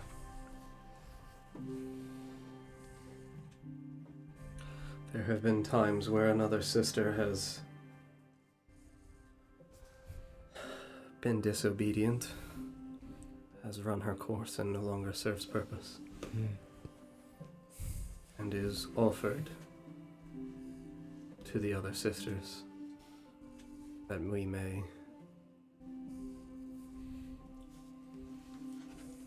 become more powerful with her inside of us as well. So she's probably not there. No. And you've heard no rumors of what these others are for?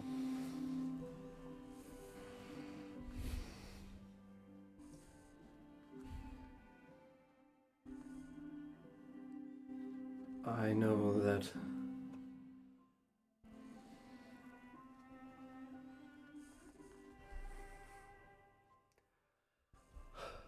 based upon what Corrin has told me of what he knows of the other women of the guild that had previously served inside of here, I would guess that Nivara and Iris had been down the Hall of Revelation.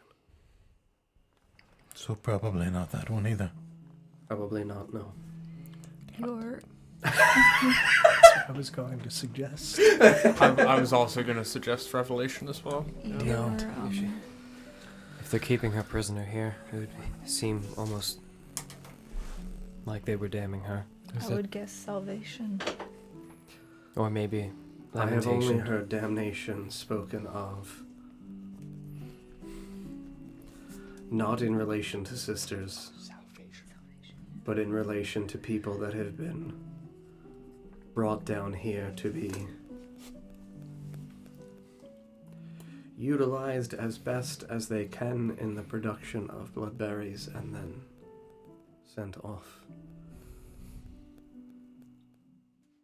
This practice still takes place today, yes, right? Yes. Okay. I would guess that perhaps salvation is our answer. That would be my guess. What did you had initial teaching? Something like that, yes. What was taught? More namely, their method. And ideology. Obedience and servitude. Well, the misery is absolute. And that it is through her that you will find salvation. I think that's our answer. A re-education in the eyes of this place, I think, would be salvation. Yes. One could say the same for lamentation, though. Giving time to think about one's own sins. That could also be damnation, though. I think there's a lot of overlap between... Exaltation, you can store somebody away and keep them there for quite some time. Sorry, is it exaltation like exiling somebody, or exaltation like exalting them? Exalting them. Like honoring them? Yes. Not that. We could split up. No. Absolutely not. Alright, gang! I've never heard Don more afraid In and of out. the suggestion. I want to split the party. Come on, In gang! and out of game, no. I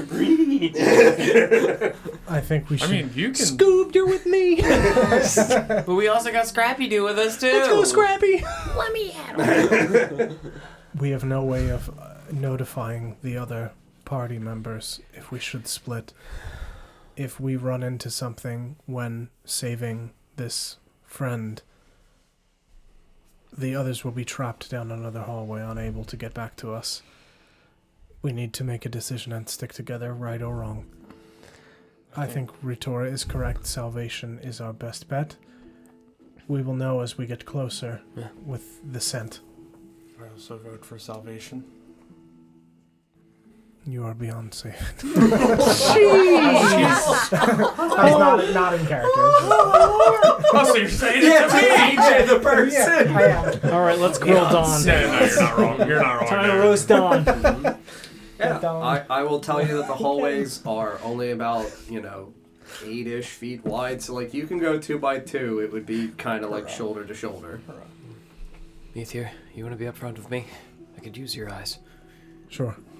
Just gonna make a can do gesture that. at you like, come on, man. I'll walk beside you, Felix. Turn your light out. Burn the shit out of your hand. I'll walk beside you, Felix. Hit you with a smile. And when you only see one set of footprints in the sand. What? You'll know I was there. Just know he walks beside you. And then nothing after that. That's just where that's where it stops. Oh, good God. Are there supposed to be 2 sets of footprints in this? No, it's supposed to be that's when I carried you.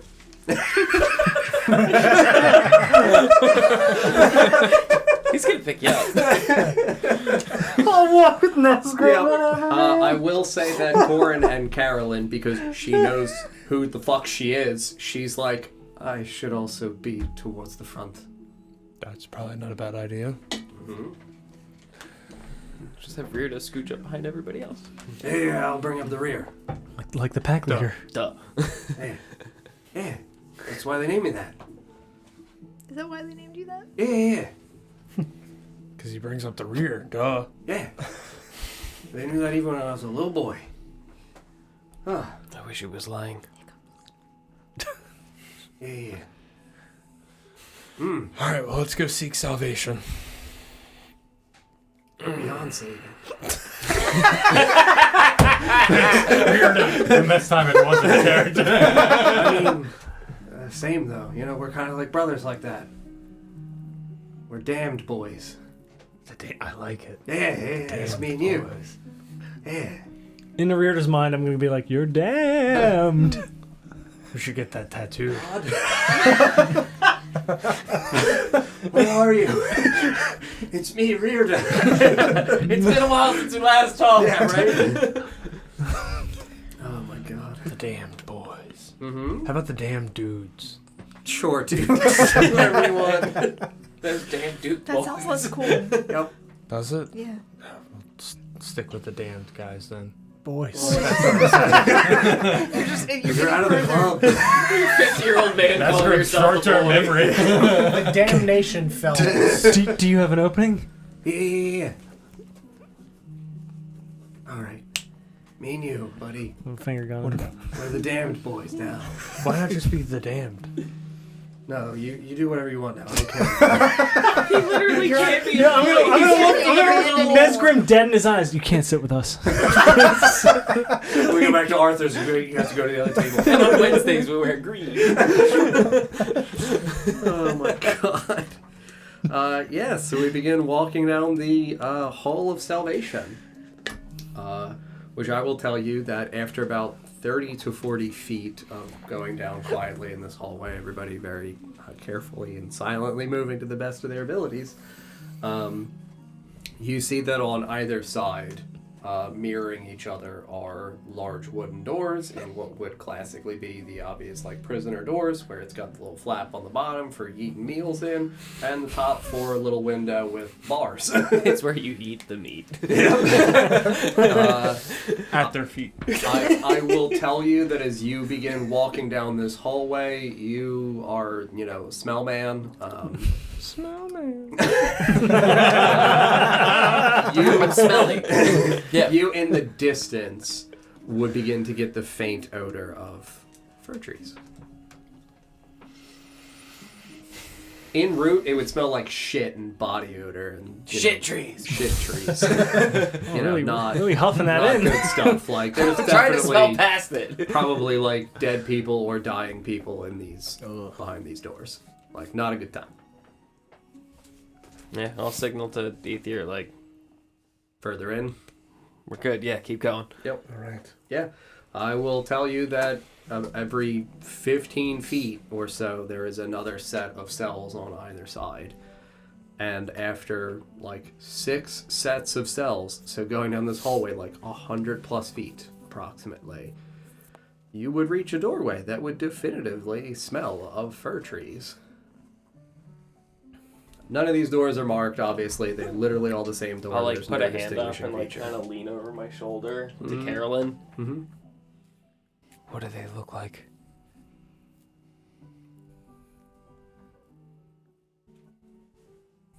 She has beautiful blonde hair and blue eyes. I will tell you that sisters during their training are obscured, not allowed to see or to be seen. So, don't look for blonde hair. Got it. Yes. Alright, well, And I'll lean over to the one door. Yeah. Um, Yeah, it would be the door on the left side. I'll kind of pull the flap open real quietly. Mm-hmm. Kind of sniff inside. Smells, again, it smells, I will tell you, it smells like blood, sweat, but like a faint, sweet kind of like balsam wood fir tree like odor to it. Yeah, I'll try to see if I could peek, because I would assume I'd have to get all the way fucking you would down. genuinely have to get on all fours, crawl all the way down. You're able to open the flap sufficiently. It is decently wide to be able to fit a plate through. Mm-hmm. But again, Open up dark the mail vision, you would slot. see in a heap on the ground the shape of what would look like a person. Theriel. Oh. Thank you. Smell man. Smell man.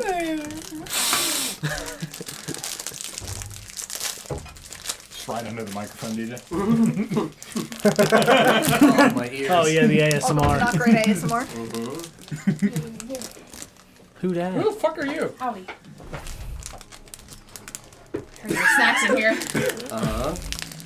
I will tell you that you, while on a heap on the floor of your little room, you hear the flap of your door open.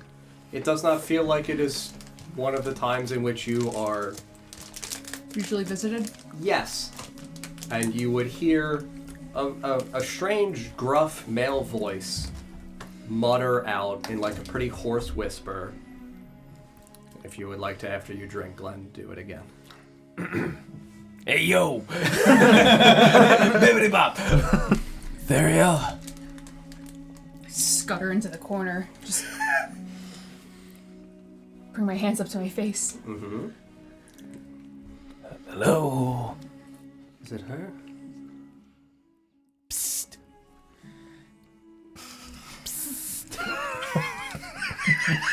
I like look back at Ether. Is it No, not her? no, look back in the thing. Should I go in? Just start whimpering. Just Yeah, it would... Just say yes or no, please. Yes? Okay. And I'm gonna stand up and go, and kick the fucking door. scream. Just like an iron door. It's kick the wood. door. The bars for the opening. Oh, for it's the easier window. to kick the door in than it is Yeah. to kick getting out. It's a pull door. I came here last week. It I goes mean, the just other way. yeah, Through. you absolutely can. It'll be a glorious attack roll, which you're gonna hit on. If you try hard enough. You're kicking. Kicking. Yeah, I mean, you can roll. You have Tavern Brawler. Fuck yeah, that actually works out perfectly. You get to actually roll the die instead of taking the 1 melee damage plus your strength mod. Yeah. So, Tavern Brawler die. I will tell you that, like, you as a man that works in a tavern, you know where, like, the soft spots and doors are to kick the fuck out. So, like, I'll say that it effectively has weird vulnerability to forced feet and will double the damage. Door expertise. That's Yeah. gonna be a 14. I'm establishing that as a thing. Yes, I understand. If we ever come to this again, he's very good at kicking indoors. 14, you go right to that like bottom busted cage, just crash it, and like the door, because of where you strike it, it breaks like almost in half.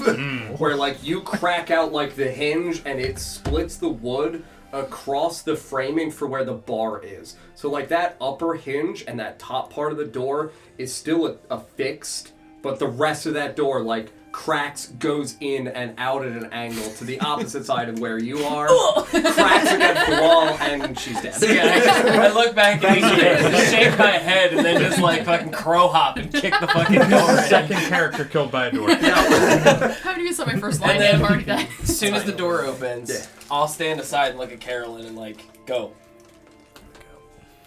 Yeah, I mean, rushing in, you would see the figure of Carolyn. She would look slightly different to you because she is in full plate mail, and you didn't know her when she was in plate mail. She was differently dressed. It is incredibly dark.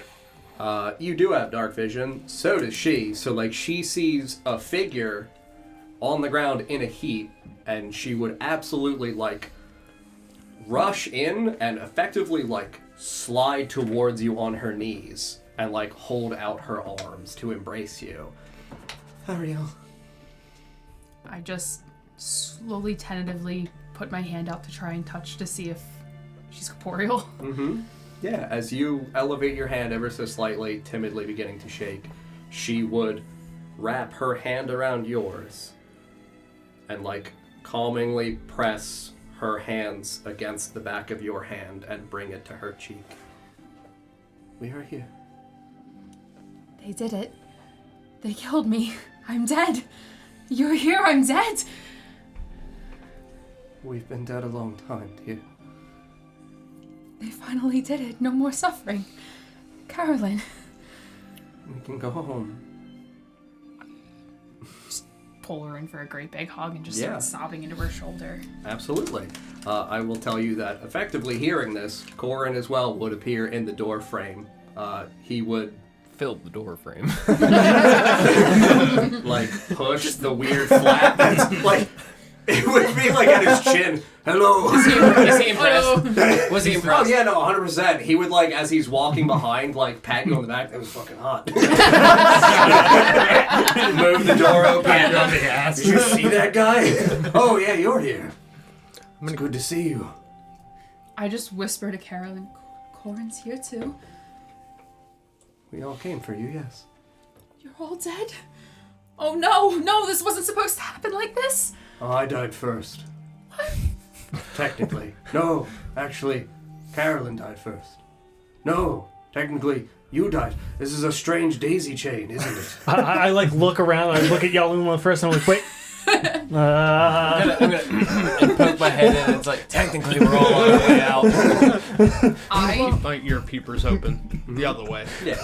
With Carolyn's face still in my hands, I just descend my eyes lower and just look to Corin. Please, no. Tell me. Tell me it's not what I think. Please tell me no.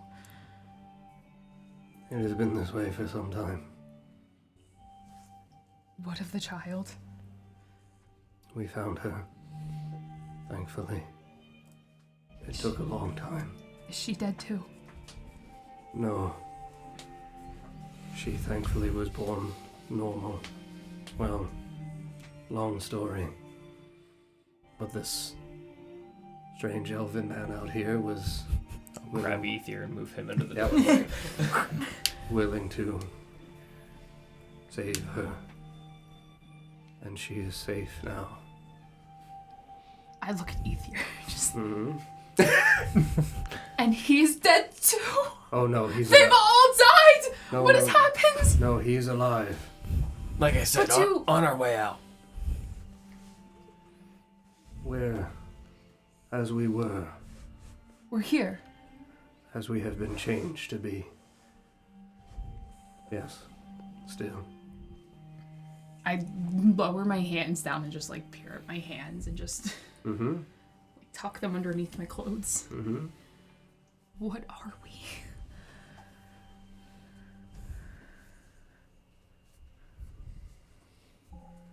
You are Thariel. And that has not changed. She is Carolyn. And that has not changed. I am still Corin. Even though it took me a long time to remember that I was. He would absolutely come over and just like extend a hand down towards you. I just... Yeah, no. I haven't... Oh, fuck. I just pull him in because the Yeah. only physical contact I've had recently has just been bad. Yes, So, absolutely. Yeah, no, he would, you know, leaning down, like, from a kneeling stature. He is an incredibly tall man. So, like, it would, to you guys, like, he would effectively envelop her. Like, she just disappears behind the broad shoulders of Corin in his cloak. And he would hold you for a moment or so. And then just kind of, like, put his hand at the back of your head. Mm-hmm. You know, feeling the like thin veneer of the veil. If you would like to describe what you look like to everyone else. Yeah, so Thariel is not a tall woman by any means. She probably stands at about maybe 5'5'2". In black shrouded clothing. She wears like a black cape that overlays her black garb underneath. She has black gloves that cover everything except for her index fingers. And her fingers themselves are very long and pointed. She also wears a sheer head wrap that covers her face and her entire head, but is portrayed, like, brought up a little higher into what looks like almost a crown. Good. That's good. I've seen the art, and I still don't like the description. This is fine. It's fine. Crowns are not significant in this campaign by any means. Oh, Good luck. Bring it in, buddy. This is almost like the first time I showed up. This guy's a killer. Why are we okay? We did talk about that. The parallels. and as he rests his hand like gently against the back of your head and pulls you like closer to his shoulder, like allowing you a moment to like catch your breath. He then, with his other arm underneath your like elbow, kind of like pressed against your shoulder blade, would fucking suddenly stand and bring you up with him, all of your weight against him. And he would turn down to look at Carolyn, who would also subsequently stand. I have always known you to be able to stand on your own. I trust you can still do that. Corn, I'm changed. I don't know if I can. Many things have happened to us, yes. Change is a natural course of life and of death. But you are still Thoriel. Some things do remain unchanged, despite the flux of the world around them. Death has not taken that from you.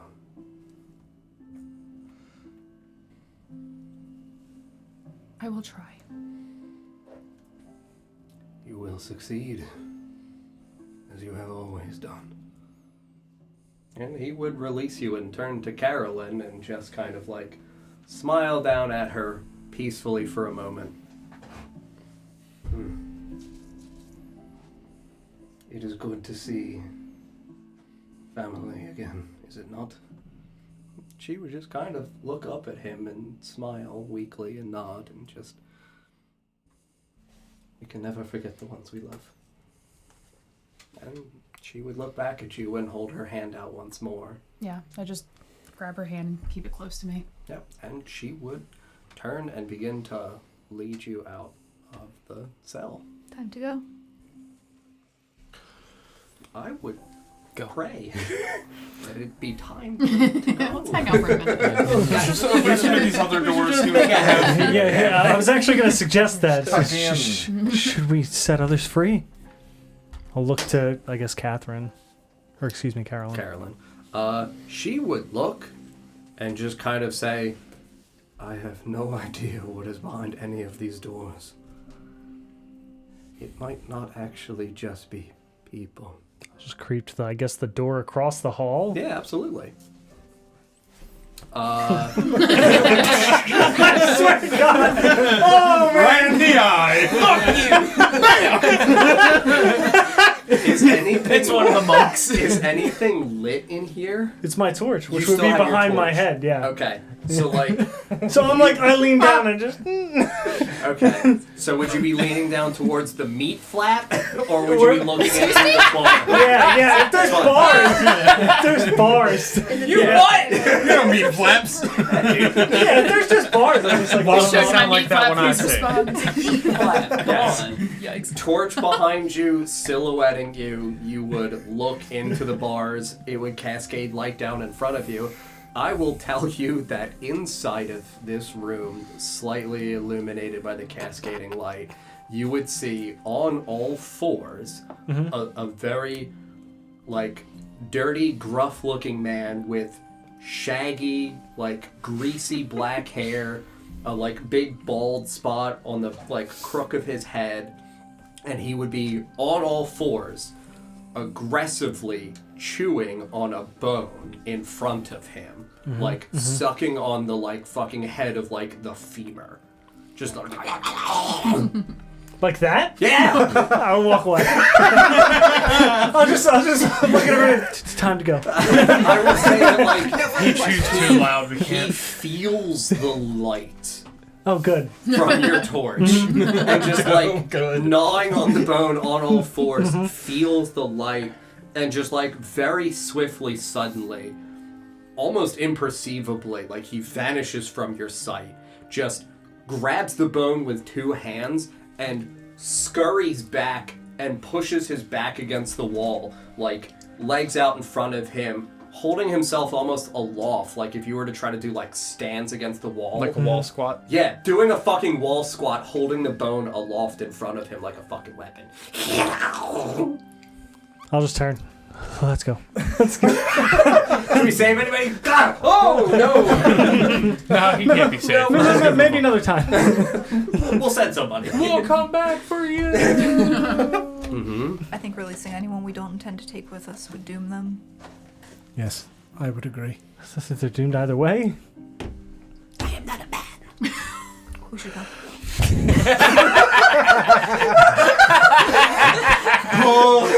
Really helping your case there. No. You're back in.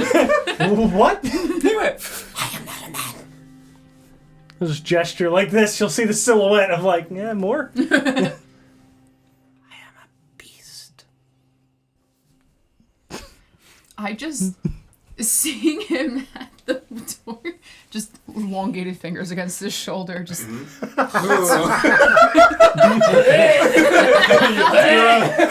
really helping. I imagine we see like visible like shiver go down his Really endearing yourself to the right member of the party with that. As she reaches for him into his mind, I'm going to say, I've got you now. I just in a very hoarse voice from not speaking other than screaming for a long period of time, just go, this one cannot be saved. I'll just nod. We should go. I'll start walking down the hallway. I'm just gonna like, cause I'm standing at the front of the group. I'll just kind of like, come on, kids, go home. I'll just glance at you and your mind, not funny. It's a little funny. When I hear him say, like, I'm not a man, I'm a beast, I would crouch down and, not knowing what the celestial eye does, I would pull out... That's a big one. Here we go. This is how you do it, buddy! Better vaporize this man. Let's let it go. Do it! I'm sorry? So I shoot it. Not knowing what it does. You heard him. Like, I looked through it. He signed up for it. Yes. I would look through the hole in the... The meat flap. In the It's a hold off the meat flap and pull out my select and observe. Part of the meat flap. to see if there is a... Keep my Like, long do hair I see peak. something different? If there's some, like, spectral figure or something... Or like Okay. So illusory like magic. you kneel down and like you open the actual like little chamber door. Yeah. And you like hold aloft the amulet like in front of you, so this way you're able to look through the actual like kaleidoscope portion correct. of it towards this man. Obviously, because it's a kaleidoscope, it would kind of like funnel. It doesn't actually like have a protruding like spyglass style thing to justify it funneling, but I think it fucking funnels, absolutely. so it does. But like as it narrows towards this man and you see the shards of like prismatic light around as it funnels towards him, I will tell you that you see, almost exactly as you have guessed, you see a man sitting here with like a bone, and you see like around him fingers extending from seemingly nowhere, like around his throat, up over his face, clawing at him. You see hands over his shoulders, over like his chest and torso, and you see this man almost oozing with what would look like, if he were to have grievous injuries, a black putrid pus. Like over the areas in which the hands are like cascading around him, almost enveloping him. Sure. Okay. Oh, that's normal. I hear you. Nothing to see I don't know how here. this works. I don't like the way this works. I would look at it for a moment longer so I could get a mental picture in my head. So I will that way tell I can you describe that as you look at it a moment longer, the hands like continue to wriggle over this man like unnaturally. like vines or snakes or I mean, I would. constricting. Yeah, thank you. I was going to say like it looks as though they are wrapping around him like bindings almost. Yeah. Okay. Yep. Sure. That's fine. You're looking at this man and he sees you looking at him and he says, "He's stuffy as flesh." Just sit there? No. No. Just stare into the abyss, John. Look at it just long enough. I keep eye contact with the devil. When he says that, I would lower it and Yes. back the fuck up. Look into the eye, Don. Time to go. Yeah. We need to leave. Yeah, I would stand up and start Let's walking. go. Yeah. You stand, you all start to walk. I will tell you that as you do so, you hear very suddenly a dense fucking thud against that man's door as he is propelled towards the door and smashes into it with all of his fucking weight. So like 80 Stay pounds. close? Is it the a thud problem. equivalent to a man throwing himself at a door or a man being thrown? Man being thrown against a door. Okay. So it is a yeet flap. Yeah, this door cracks off its hinges and bursts into the fucking hallway. We have to go. Now, I will tell you that this man lands with his head backwards Ooh. on the ground, on the door, splayed out. Is he moving still? I will tell you that he is like shaking and convulsing, but like not in a pattern that looks like he is moving. It almost looks like there is Like something something possessing inside him. of him. Not possession, but like almost shaking like it's going to burst. And I will tell you that like parts of his skin are bloated. Oh, no.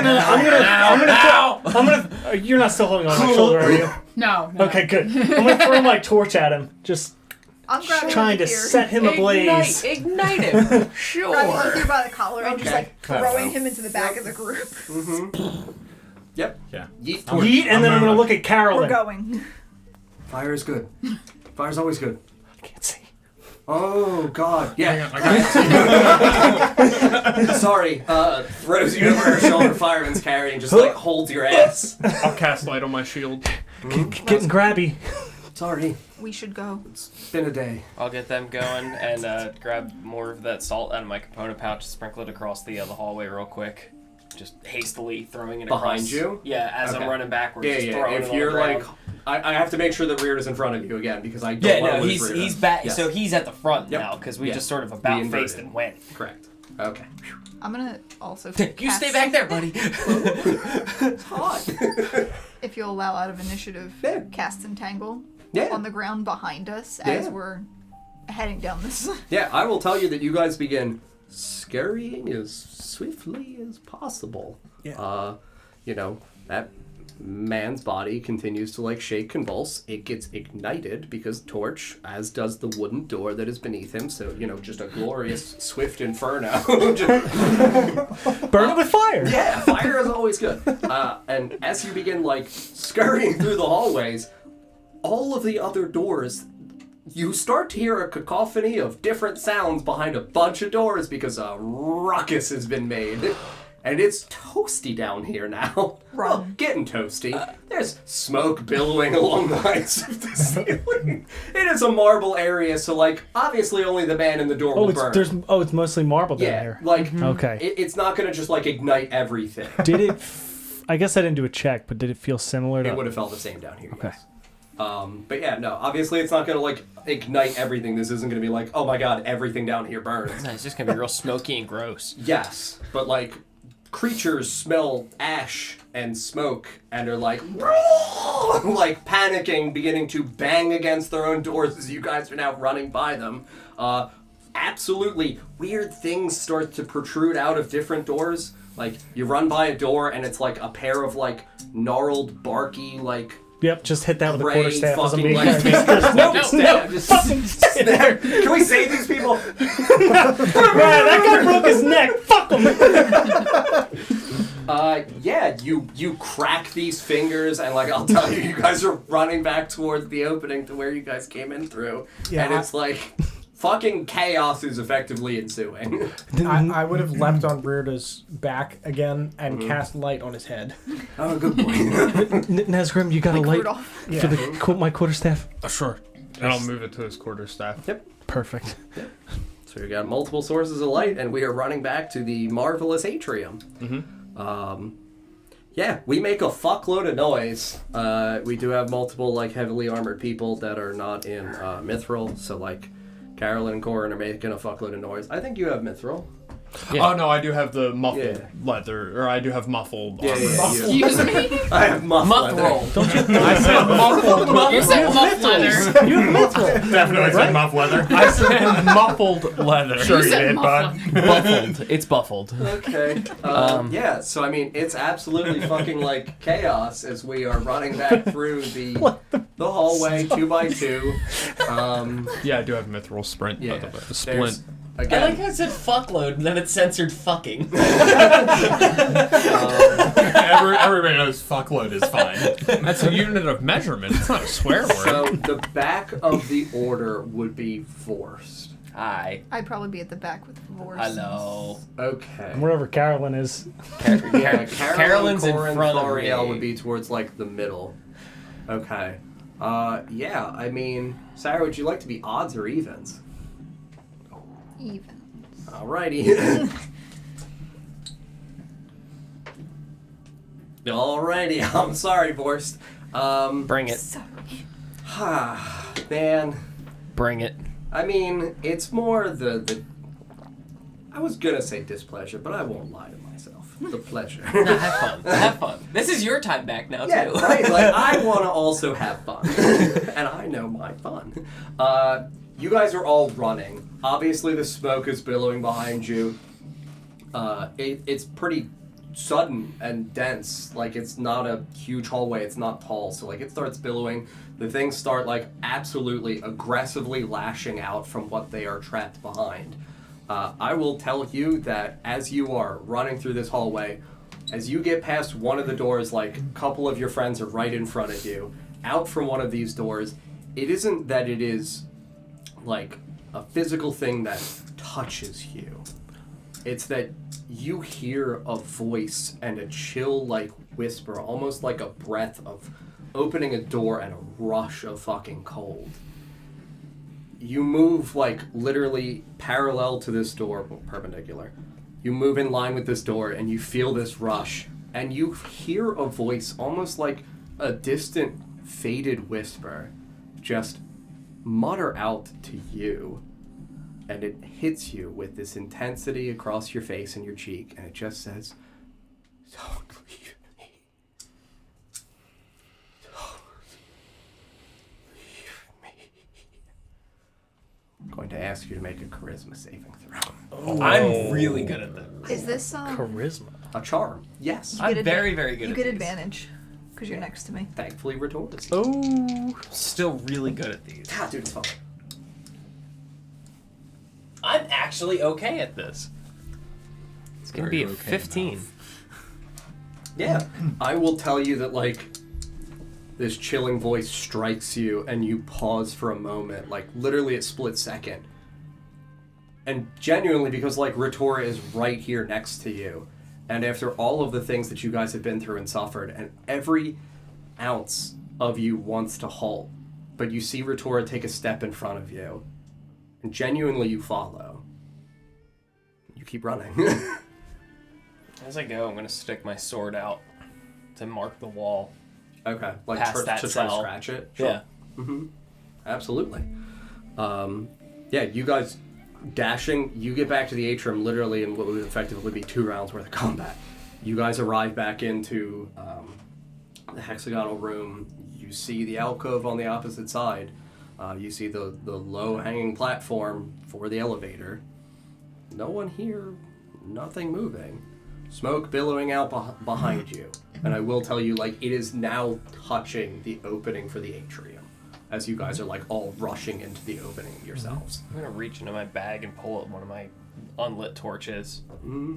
And I'm gonna go ahead and I'm gonna angle it down a hallway in such a way that it's gonna hit and ricochet off a wall to hit the other wall, so that it rattles down that hallway. To make noise? Mm-hmm. Okay. And I'm gonna cast catapult on it and just fire that thing down one of the hallways. I can roll to see which one. I'm just gonna arbitrarily pick a hallway to shoot it down. Catapult goes, what, 300 feet? Something stupid. Or unless it hits something, then it's 60, right? I think it's 90 If in it a hits something? straight line. And then if it hits something, I think It's further flung in than a straight 90. line 90 feet in a direction. before falling to the ground, stopping it early if it impacts against the solid surface. Yeah, I mean, I like the thought behind angling it, so this way even where So it it just strikes... raises and bang, bang, bang, bang, bang. Yeah, like... I don't think, like, going wall to wall. I like the thought of it hitting a wall, making a very dense noise, and because you're, like, angling enough where it's going to continue to go at a straight line, but, like, effectively scraping along the wall, to be able to still, like, justifiably make noise, but not have it, like, ping-pong back and forth. We came down. We went down Salvation, correct? Yeah. Correct. Yeah. So it'll be 1, 2, 3, 4, 5. Do you want me to roll like a d6 to see which one I shoot down? Would you do adjacent to where you were? I would or honestly opposite? just anyone but the one that's on fire. Like I would have just ran into like the middle of the atrium and just been like, Yeah, then roll a d6 and, you know, on a 6 we just would not count it. 2. Cool. Awesome. That's not good. No. Alright. Well, you don't know what one it is. You fire this shit down a hallway. Do I know what one it is? Yes. I will tell you that you would know that this one is, 1, 2, you would know, oh, nope, that's like I said, we won't count that one. You would fire this one down Consecration. Not damnation. We're good.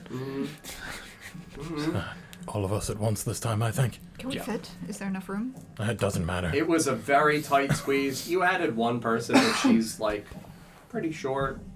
Hold Felix above my head. I'm already being held. Yes, Felix Yeah. is being carried. People are being Yeah, So is piggyback Ethier, rides. so like Ethier's we being are carried. holding Plenty of people room. Let's go. aloft. Yeah, everybody piles onto the old elevator. I'll pat Nesgrim on the head. Good boy. Yeah, and I will say that Carolyn pulls the lever, and you hear the mechanism like churn and elevate slightly, and kind of heavily thud back down. Does it Are there- normally do that? Is it the weight? Are there too many of us? I can think of nothing else. I'll jump off. I'll hop off. Go. Get her up. The two of you leap off the elevator, I'll pat Carolyn. and she sadly looks at you guys and pulls the lever. No! To get off! Put me down! Oh, sure. Then you push Carolyn off. You stay. I'll go. You're wearing plate! It's you! Get off the elevator! Mm-hmm. No, I'll get off the elevator. Yeah. Quickly. And I'll look I'll get off too then. All right. Okay. Staying with Carolyn. So, yeah. You're not allowed to. Nesgrim. Felix. I came down here to save your sorry Yeah, this is ass. a You don't rescue get mission. off of the elevator. Goodbye. Go. Don't forget the ride. So Nesgrim, Felix, Retora, right? Mm-hmm. And Vorst. Forced. All. And presumably Rearda at that point too. I mean, we didn't. No. Presumably. Rita follows commands. If Rita's not told to do Yeah. things, Rita Yeah, sits. Rita's going up. He's a good boy. Yeah, the four of you leap off the elevator We all know and turn Rita's around watching. and say go, and Carolyn pulls the lever. And it absolutely begins to ascend beyond the point at which it had previously stopped. So it's like an alcove, you said, right? Where it comes down. So I would assume the room kind of curls around a little bit. And It's then a hexagon, right? So there's a bit of an edge, and then it goes out into the atrium. Yes. Yeah, I'd push them over to the other side to like up against the wall. Yeah. Mhm. Yeah. It begins to ascend, and the atrium begins to spill smoke around the pillars, encapsulating the height of the marble here. And I will tell you, down the hallway from which you guys ran, the individuals for the four of you who are still down here, you hear banging on the doors of many of the rooms that you ran beyond, and you hear the crashing of doors as they begin to crack. I know you casted Entangle. That was further back. Mm-hmm. I'm going to drop that one and cast it at the end of this hallway. Okay. I will tell you that as you approach this hallway, you cast Entangle into this area. As far down the hallway as it'll. Yeah, it's as 20 you can feet, see. so. Mm-hmm. I will tell you that you see the doors most proximate to you for where you are able to see down the hallway. You see them thudding.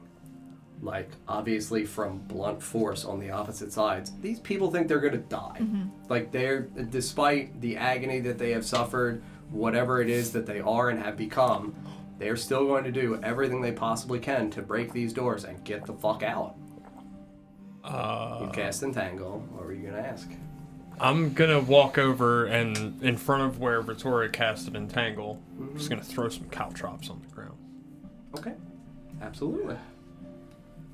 We got some caltrops, we got some Entangle. I'm gonna sprinkle some salt in the doorway at the alcove. No, put it on the caltrops. No. Salt in the wound.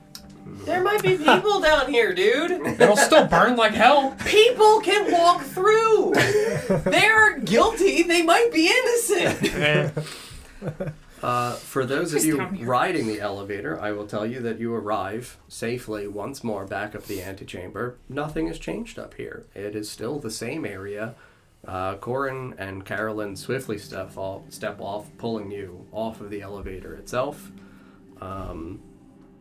Yeah, I mean,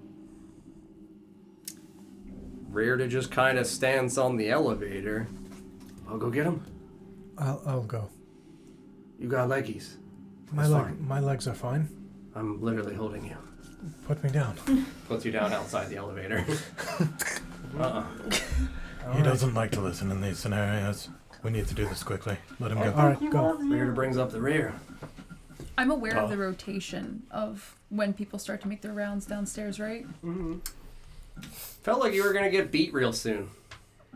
Oh god. I Yeah. just like look to the group and And you don't know from where that person came. I hate to be the bearer of bad news, but I think we should probably get moving. We need to wait for the others. You don't understand. There's a man coming and we don't want to be here when he's here. You don't want to be here if I don't get out of here. We cannot leave without them. We will not leave if he finds us. We'll leave as a group, or we won't leave at all. We're not leaving my friends.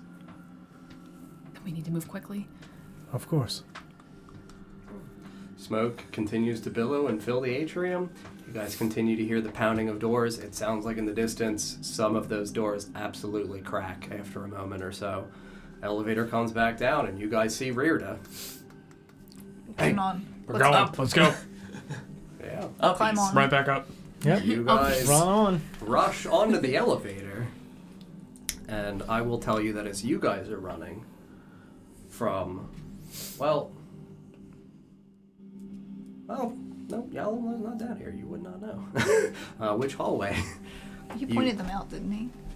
I pointed them out to Vorst, who is down there. Vorse is down here. And he's been standing down Correct. here Absolutely. for a Watching. minute. You would hear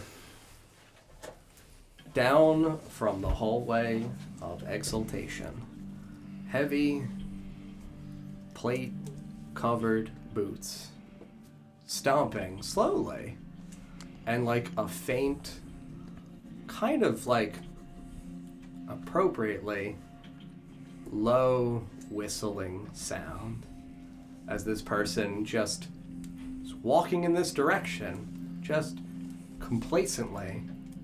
And you guys rush over towards the elevator, and as you do, you hear these footsteps almost crest the area into the atrium, what would be probably 10, 15 feet still into the hallway. Obviously then halt suddenly, recognize that there's fucking smoke in the atrium, that there is this horrific smell of a burnt body and burning wood. And a cacophony of banging on the doors. Yeah, and now, like, again, be just hit with this wave of just sensory details. You guys all hop onto the fucking elevator, and stepping out into the atrium, well, a couple of you would recognize him. The tall, menacing, blonde, curly-haired executioner that wonderfully so long ago split our friend Jerky in half.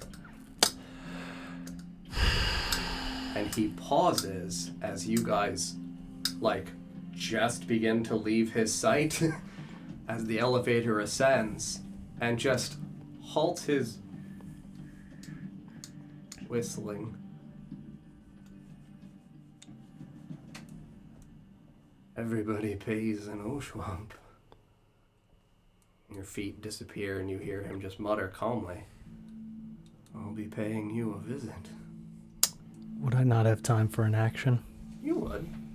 In the split second for where you go. Mm-hmm. Yeah, I'm gonna push him. Okay. 5 side points. What environment are we in? In regards to what? Magic. I'm using push. Oh, sorry. Yeah, I'm using push. Yeah, no. I don't know the angle, so I don't know if he's going back against the wall. He would have crested, and the angle at which you guys are, he would go down the hallway, actually. Okay. Yeah, we are in a, what is the +2 called? I forget. Do you have the tracker? Not serene, it's calm. Calm. Okay. Calm environment. That's 3 + 2, so 5. Okay. He makes a strength save. DC 15. He's probably pretty good at those. Save 8 per side point spent. Alright. That's 5.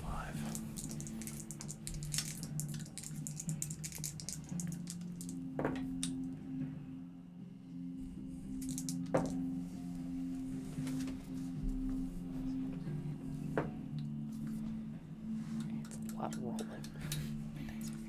24. Yeah, he passes, but it's 23 damage, so that's halved. Okay. So Would 11, he move 12. still?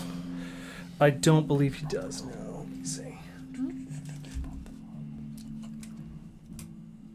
Failed save, it takes. No, he wouldn't move. Force damage? Yeah, it's force. Cool. Yeah, I will tell you that, you see him, he says this as he locks eyes specifically with Retora. Okay. And you rush this telekinetic energy towards him, this force push. You watch as it bursts effectively around him, and you would see the cape at his back slightly swish and sway. You would see his armor ever so slightly rattle as it presses up against him slightly. And I will tell you that you see the veins in his neck protrude and pulse. And how we see veins that are blue, you see veins pulse and protrude that are a dark jet black. Oh God. And he gives you the coyest smile. Well done. You guys ascend the elevator. Mm-hmm. We're gonna end there. Boy. That was close. I don't. This is fine. Back to beaten chase. Why I not? kill people for a living. Just another For heartwood. Dungeons and Dragons. Is that you or? Friends, thank you very, very much for being here tonight. We appreciate it immensely. Thank you all for the support. It's good to be back. So Love this anxiety. Yes. That's actually the worst thing that could have happened. Oh, good. Him seeing me? Not Or seeing you, just- seing the party in general. Okay. Uh-huh. He only saw some of us. He knows None of where- us have distinct features. We all I'm just a regular looking dude. The most mundane group you've ever seen. Two dog men, an Ellinger, and a white-haired man, and a green guy. Just regular run-of-the-mill people. Hey, he just looks like a regular old guy. We'll never know who he I'm is. just an old man. I got lost. With on his way to Pinochle. specifically table ordered for this place. Yeah, that's Oh bad. no, it's all of us. It's bad. It's fine. It's Did really we bad. pick the 4 worst people to stay behind? We Wait picked a second. We picked the 4 tankiest people to stay. We did! We picked the worst people! Yes, it's all the peculiars. Every one of us. We just waved. Pile of weird people. They never know. When they We said said, hey, farm to table, I didn't Let's go think... down They to the bring place where they do the themselves here. experiments, and let's just leave all the Well, ones who that they would be want best to down there. fend off the experiments than future experiments? I was waiting for my flesh dash You order started to the get train here. of staying behind. I figured I could turn into a bear and I'd be okay if something happened, but you know. Well, we're going to play the video that we played in December again, so that way people can see it if you missed it the last time. Thank you guys again for being here, and we will see you next time. Bye, friends. Good night. Bye. Birds aren't real. Bye-bye. I knew it.